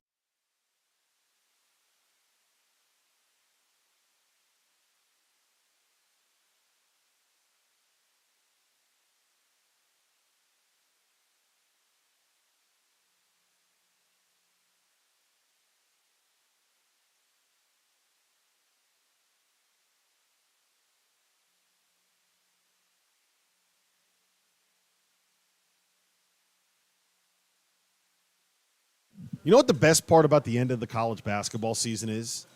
That signifies the start of spring, the start of summer, the start of hot weather, the start of late nights, the start of weekends on the water, and the best way to stay refreshed during the summer months is with Hornitos Ranch Water, a premium sparkling cocktail with a balance of freshly squeezed lime paired with smooth tequila notes. Hornitos Tequila is a 100% agave premium tequila from the lowlands of Jalisco. It's specifically from the town of Tequila. Originating from one of the most historic distilleries, Hornitos paved the way for all future tequila brands, starting with the tequila name. An official partner of the Houston Astros, you can buy Hornitos Ranch Water in a can, or you can come to Houston's best sports bar, Little Woodrow's in Edo, and get a fresh, handmade cocktail with Hornitos tequila. There's nothing better on a warm spring day than Hornitos Ranch Water and a Houston Astros baseball game. You guys ever get tired of trying to prove that you won an argument, that your takes weren't hot, they were just right? Well, I have an answer to all of your problems. Vaulted is a new sports prediction app that turns your opinions into facts. You can store all of your predictions and hot takes in your own vault now and forever. Challenge your friends, keep track of the results, and prove that you are, in fact, the smartest one in the room. Vaulted is also releasing a Final Four competition called their Last Four Pool. What amounts to a hot take challenge, it has a $5,000 prize pool. Who doesn't like free money? I like free money. So if you like free money like me, then go and download the Vaulted app at the link below, sign up for your free 3-month trial, and store your predictions now and forever. Today's episode of the Field of 68 After Dark is presented by our partners over at Underdog Fantasy, the easiest place to play college basketball pick'em, where you can win real cash prizes simply by picking player stats in this weekend's Final Four games. And pick'em, all you do is pick whether a player will go higher or lower on Underdog's projected totals, whether it's points or rebounds or assists or all of them combined. If you're like me and you think Adama Sanogo is going to go nuts this weekend, pick higher on his points projection, pick higher on his rebounds projection, maybe throw in a lower on Matt Bradley's scoring totals, a higher on Isaiah Wong, whatever it is that you like. Put them all together, and if you hit them all, then you can win as much as 20 times your money on a single game. Underdog's slick mobile app is easy enough that dummies like Jeff Goodman have even figured out how to use it. So go to UnderdogFantasy.com or download the app and use the code FIELD, that's FIELD, to get a 100% deposit match up to $100. You know what the best part about the end of the college basketball season is? That signifies the start of spring, the start of summer, the start of hot weather, the start of late nights, the start of weekends on the water, and the best way to stay refreshed during the summer months is with Hornitos Ranch Water, a premium sparkling cocktail with a balance of freshly squeezed lime paired with smooth tequila notes. Hornitos Tequila is a 100% agave premium tequila from the lowlands of Jalisco. It's specifically from the town of Tequila. Originating from one of the most historic distilleries, Hornitos paved the way for all future tequila brands, starting with the tequila name. An official partner of the Houston Astros, you can buy Hornitos Ranch Water in a can, or you can come to Houston's best sports bar, Little Woodrow's in Edo, and get a fresh, handmade cocktail with Hornitos tequila. There's nothing better on a warm spring day than Hornitos Ranch Water and a Houston Astros baseball game. You guys ever get tired of trying to prove that you won an argument, that your takes weren't hot, they were just right? Well, I have an answer to all of your problems. Vaulted is a new sports prediction app that turns your opinions into facts. You can store all of your predictions and hot takes in your own vault now and forever. Challenge your friends, keep track of the results, and prove that you are, in fact, the smartest one in the room. Vaulted is also releasing a Final Four competition called their Last Four Pool. What amounts to a hot take challenge, it has a $5,000 prize pool. Who doesn't like free money? I like free money. So if you like free money like me, then go and download the Vaulted app at the link below, sign up for your free 3-month trial, and store your predictions now and forever. Field of 68 live here from Houston, Texas. And ladies and gentlemen, we've waited about, 124 hours over the last 5 days to give you your betting preview for the national championship. We brought on the best in the business. It's the 3-man weave, and I'll be completely honest with you from a personal standpoint, gentlemen. I've been waiting about 3 years to force my way into a tryout to make this the 4-man weave. I feel under the gun. I feel nervous. I'm jittery right now. We'll see how this goes. Kai McEwen, Matt Cox, Jim Root. I'm Greg Waddell. We are brought to you as always by Bet Rivers and by Underdog Fantasy here from McIntyre's in Houston, Texas. UConn, San Diego State. This game opened up as a 6-point spread. It has already jumped all the way to 8 with our friends at Bet Rivers. Let's go to our leadoff hitter, Matt Cox. What do you make of this? I think the smart guys in the room got this one right, Mr. Waddell. We sit there in the post-game press conference last night listening to Jimmy Larrañaga discuss his team's disastrous loss to UConn, and as I'm sitting there hearing him discuss everything that transpired, I see the line climbing inch by inch. I think UConn's the right side. I took UConn first half against Miami. I was worried about that Miami pressure second half. That got Houston, they got Auburn. UConn didn't matter, just too good. They're kind of invincible, immune to that sort of stuff. I think the script plays out the same way as last night, with maybe a scare in the second half, maybe. So UConn first stanza, first half's my best bet tomorrow night. I like it. Jim? I think Matt has a great idea there. I think UConn rolls both halves, so if you want to bet first half, second half, full game, I'm okay Are you with telling that. me we have a stinker on our hands of a national title game? Is that what we're going with? I've had that opinion since UConn won the Elite Eight game. And Greg, I don't know if you remember this, but I was up close and personal at the Elite Eight. I was sidelined at the West Region watching them beat down Gonzaga. And I was worried. I was like, if we go to this Final Four, this could be a huge blowout, both sides. I said UConn will win both their games by 30+. They won by 13. I thought it was going to be about 18 in that game, and they're keeping it somewhat balanced. But, man, they have been awesome through this tournament, and you have 48 hours to prepare for UConn. UConn has everything you can imagine. They have post-up game. They have Jordan Hawkins, who will be healthier in the second game. He'll be able to run off screens all over the Lay place. off the calamari, Jordan. You got to deal with, let's not call out restaurants, Matt. Yeah, kind of low Wherever class by Goodman there. Wherever you had calamari, I don't know. Also, to be extremely clear, I attempted to DoorDash the calamari. Well, yeah, you're the guy that tried to have Hawkins 6 sick. monsters after Matthew Meyer did. My health habits are not under the gun here, okay? The point is they would not DoorDash to this location. Your health habits are always under the gun with the way you behave, but no. Understood. So I think the short prep time is a real problem against UConn.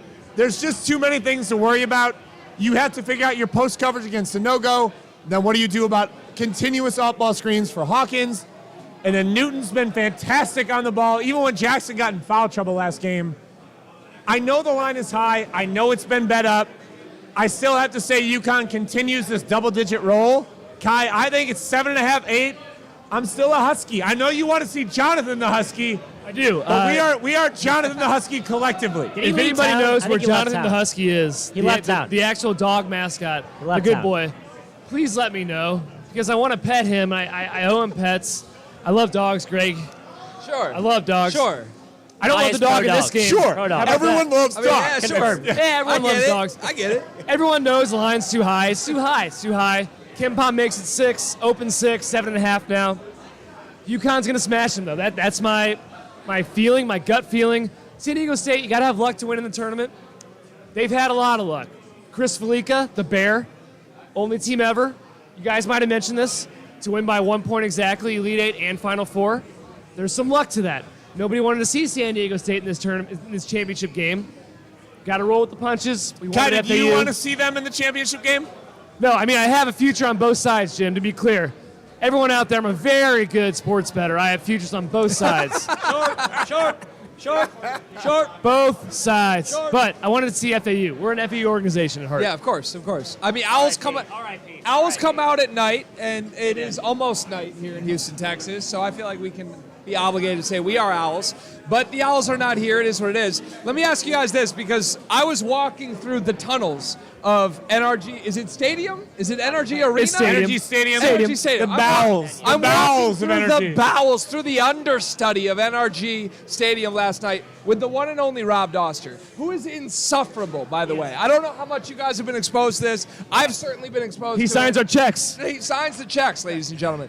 He dragged me, not the short way. He wanted me to go to the UConn locker room with him after the win last night. He dragged me through the student section, through the family section, the long way, just so he could tell everybody one more. Nothing. We've done nothing yet. One more. Over and over and over again.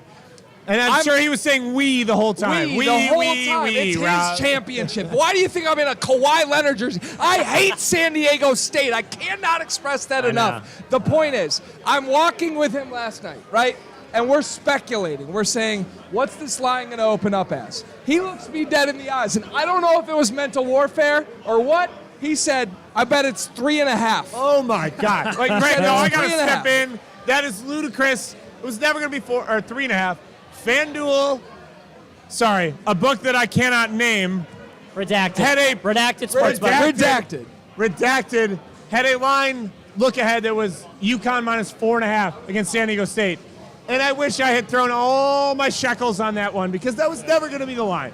If UConn won by double digits again, like they did, 4.5 was absurd. And so they opened 6, Kai, goes up to 7.5, 8. It's insane. Come on. Well, that's why Rob pays us to the Best Bet show. He can't set lines. He knows this. The sleeper guys know lines. Rob doesn't. Why we're valuable. But he signs our checks, and that's why we love Rob Dauster, and we bow to Rob Dauster. We don't bow to Rob Dauster. No. We tolerate. I want a raise from Rob Dauster. Pay me more money, Rob Dauster. Our producers behind the scenes, the hands are up. Trevor Dagan. Well deserved, by the way. Well deserved. Trevor Dagan. Let me ask you guys this, because I did say in response to Rob when he posed this to me, 3.5. First of all, I scoffed at him as the scholar that I should. But I said, look, whatever the line is, I'm looking at the alternate line. That's my play here. Give me plus money in any form I can get it with UConn. Matt, what's the number? What's the highest number you would go UConn? Don't even listen to Matt. I'm going to tell you what Matt should know before he figures it out on his phone. Do you know what UConn is against non-Big East opponents against the spread this year? It's huge. They're 16-0, Greg. Yeah, that's huge. 16-0. They have not lost Can we get a margin on that? Because I feel like the margin's got to be like 15 plus. I can't do the mental Make math. up a margin, Kai. I'm going to try to find it. I'm going to try to find Guys, it. get me on it. I think they had one push against Buffalo on the closing line because everyone bet UConn. But this team, since PK 85, which Kai was at in person, everyone, Boots on the ground. Well, not everyone. Boots on A the lot ground. of people thought this was the best team in the country. Kai, you made that case to us. Yes. You got me to bet them to win the or to make the Final Four, 18-1. Yes. Thank you, my guy. You're welcome. But man, I don't know why you would go against this team right now. 16-0 against non-Big East opponents, and Dan Hurley has said it.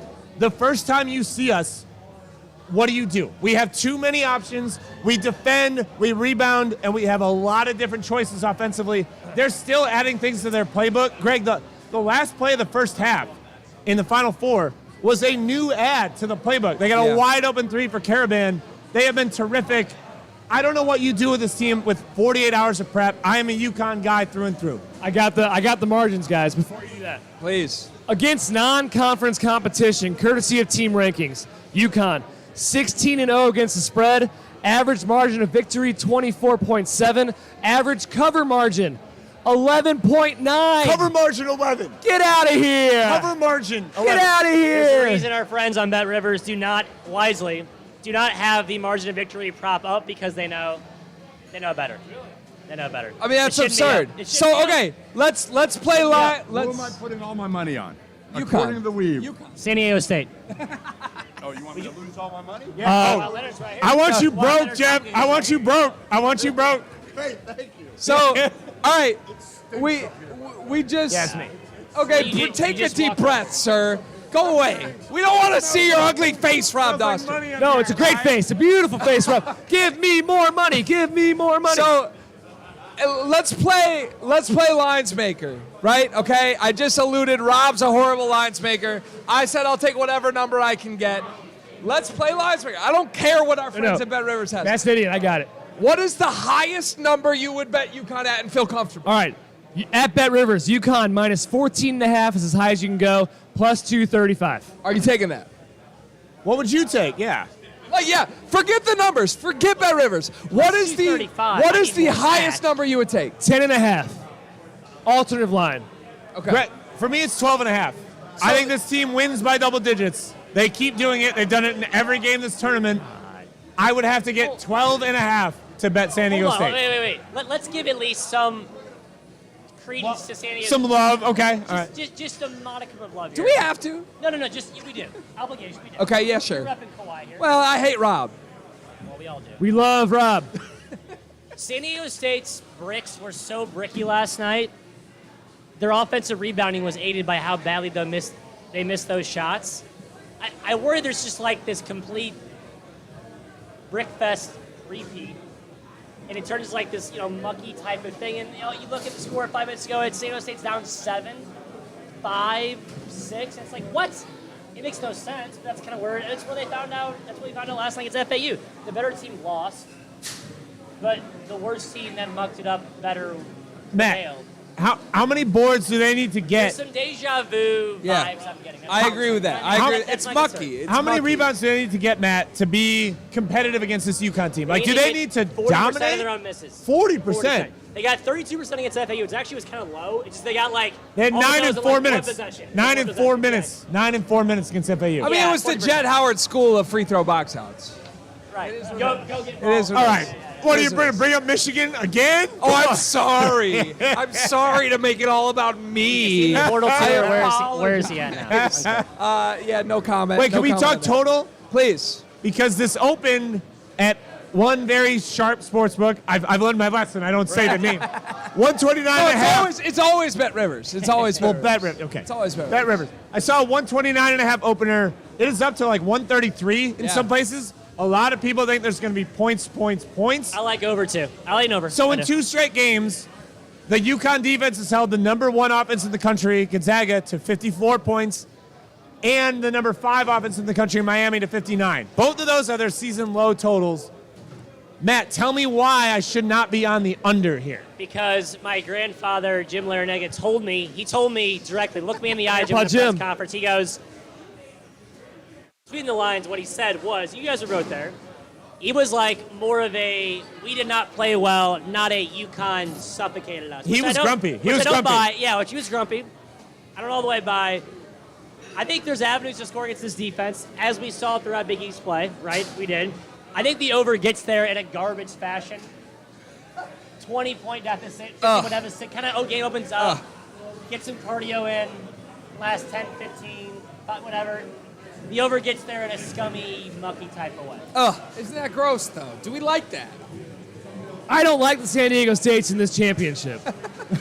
It's gross any way you slice it. I think San Diego State has a really hard time scoring. A really hard time scoring. Yeah. They're not hitting 50% of the threes this game. And my God. But against What a luck UConn box. Matador defense, when they're up 20 with 5 to play, Trammell and Butler just layups. And they have, matter. to be fair to San Diego State, they have come back. Multiple games where I'm like, if you can't score 10 points, you're buried. Right. But they have figured out a way to come back in multiple different games in this tournament. So, Kai, is that like give you any comfort that San Diego State can compete here? What do you think? Well, I take the over, yeah. Well, yes, we said the line's too high, obviously, but no, if UConn plays their game, the only team that can beat UConn is UConn. I have said that for years. It's a great soundbite. Cue it up. The only team that can beat UConn is UConn. Back to you, Greg.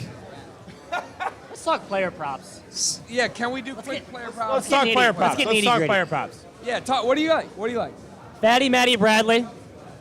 Fatty Matty Daddy Bradley. Fatty Matty, my daddy Bradley. Our friends at Bet Rivers, our dearest friends, Greg. 13.5 is the number. Your thoughts? Had 21 last night. Had, nothing and 2 before that? I don't think there's any way San Diego State is in this game unless he exceeds that number. My problem is I don't think they're in this game. So what do I do with that? Can I pitch you on a player prop? There's garbage points to be had. There's garbage scoring to be had. That's my take. All right, I'm going to pitch Greg on a player prop. Please. Kai, you can give your opinion too, I guess. Okay, thanks. So San Diego State is a big-time keep you on the perimeter team. They want you to shoot jumpers. Alabama took 27 threes. Creighton took 17. They just didn't make any. I think we will see 3-point attempts tonight, or tomorrow, from UConn.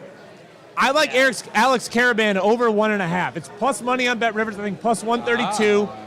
He took 6 the last 2 games. He was 2 for 6 in both games. I think he's going to be there. That's an option. They're going to double on Sanogo. You have to take care of him. Hawkins is going to be healthier. You got to figure out what you're doing on screens on him. Caravan becomes the guy you forget about. So over 1.5 plus money. What do you think, Greg? Am I like pitching that you? number. I like that number significantly more than I like a Matt Bradley number. But I would have honestly. I feel like I'm going to take any UConn player over right now. And I feel like I'm hating on the jersey I'm wearing. I don't mean to. My favorite. Kawhi's not watching. He's not here. Listen, we did this in a different segment, but if we're being honest, Isn't there only one San Diego State player in this game that's in the starting 5 for UConn? Maybe. It's Matt Bradley. Is that Matt Bradley? Maybe. Like, Are we disrespecting Lamont Butler, I the think it's man, zero. the game winner? You think zero? I think it's zero. You think it's zero. And Yeah. and UConn's the deeper team too. So if we think they have more talent and more depth, I struggle to see where this happens unless. Can I ask Kai to make an argument? Please. Kai, I want you to say you are the biggest San Diego State fan that lives. I need you to make a case for this game because we've made our opinions clear. We're UConn guys. Tell me why a San Diego State fan would say you guys are dumb. Dunk on us. Dunk on us. All right, I'll do it in a San Diego accent too. Hey, forget about it. San Diego State Aztecs. Ryan Dutcher, better coach than Dan Hurley. Ooh. I'm a San Diego State fan in this scenario. Whoa. That's true. Lamont Butler, the clutchest player in the tournament. The guy all-time leading scorer in his high school. Who else went to his high school, guys? Reggie Miller. Reggie Unbelievable. Miller. Lamont Butler. True story. That's crazy. That's a true story. Toughest team in the tournament. We just beat Alabama. You kidding me? UConn? UConn beat Alabama too. Doesn't matter. I didn't know that. I'm a San Diego State bandwagon fan. Physical, strong, tough, can come back from anything. San Diego State wins outright. Aztecs, baby. I think we now have Kai on camera pitching both sides really hard. So we got to pull both clips. I love it, Kai. We got you. Kai put the microphone as far as he possibly could and said, I don't believe that. It is what it is. I'm just reporting what I see here live from Houston, Texas. There you have it, folks. Final question, and then we'll wrap the show. We're all bettors. We've been here before, right? This is not our first rodeo to make some bets in the national championship game. Does it not terrify you that we're at a consensus here? That's the scariest thing about betting UConn in this game is that all 4 of us are like no-brainer UConn, right? We've been tracking, unofficially tracking anti-consensus weed best bets all season. 65, 70% clip. Kai, what's the ROI? It's like 20%. This is 100% false. What spreadsheet do you have that I don't have access to? When the weave agrees and the mobsters, our beloved mobsters, disagree, the mobsters always win. The pitchforks always prevail. That's my concern. It's a terrifying concern. Jim, are you worried? I'm a little worried. I think the heavy public came in, like we said, 6 to 8 in some places. Very heavy bet up. But I still ride with it. You got to trust your own handicap, Greg. I think UConn is going to dominate. I thought that even before the semifinal game, I thought no matter who gets through, and I love FAU, my Owls, I'm so sorry. But no matter who got through, I was like, this is going to be UConn's coronation. And that's where I land. I know Aztecs watching are probably mad at that, but that has been my opinion the whole way, and I got to stick by it. Aztecs, I stand with you for the record. Oh, do you, Kawhi? My pockets don't, but I do. Kai, final answer. Are you worried about the consensus? Just because everyone seems to be on a bet does not make it a good bet. Excuse me, does not make it a bad bet. It makes it an awesome Take 2. bet. Just because everyone's on the same side doesn't mean it's bad. Never believe sportsbook splits or money, ever. You heard it here first. Yes, The 3-man weave. For everybody that came on the show today, we had a bunch of faces in. We had Rodney Terry, we had Jerome Tang, we had Tyler Hansbrough. Right now we have the 3-man weave, Jim Root, Matt Cox, Kai McEwen. Roughly My name equal is Greg Waddell. importance, Very equal, right? very equal. Especially when I do hit UConn -8 tomorrow. You will be much more important to me than everybody I just mentioned. For Trevor Valise, for Dagan Hughes behind the scenes, for Jeff Goodman, for Rob Dauster, for everybody here at the Field of 68, we thank you so much for watching us all week long. This is a marathon, not a sprint. And tomorrow night, we get a national championship game between the UConn Huskies and the San Diego State Aztecs. We will be there live to cover it for you in person. Stay tuned here on the Field of 68. Thank you for watching, and we'll see you tomorrow.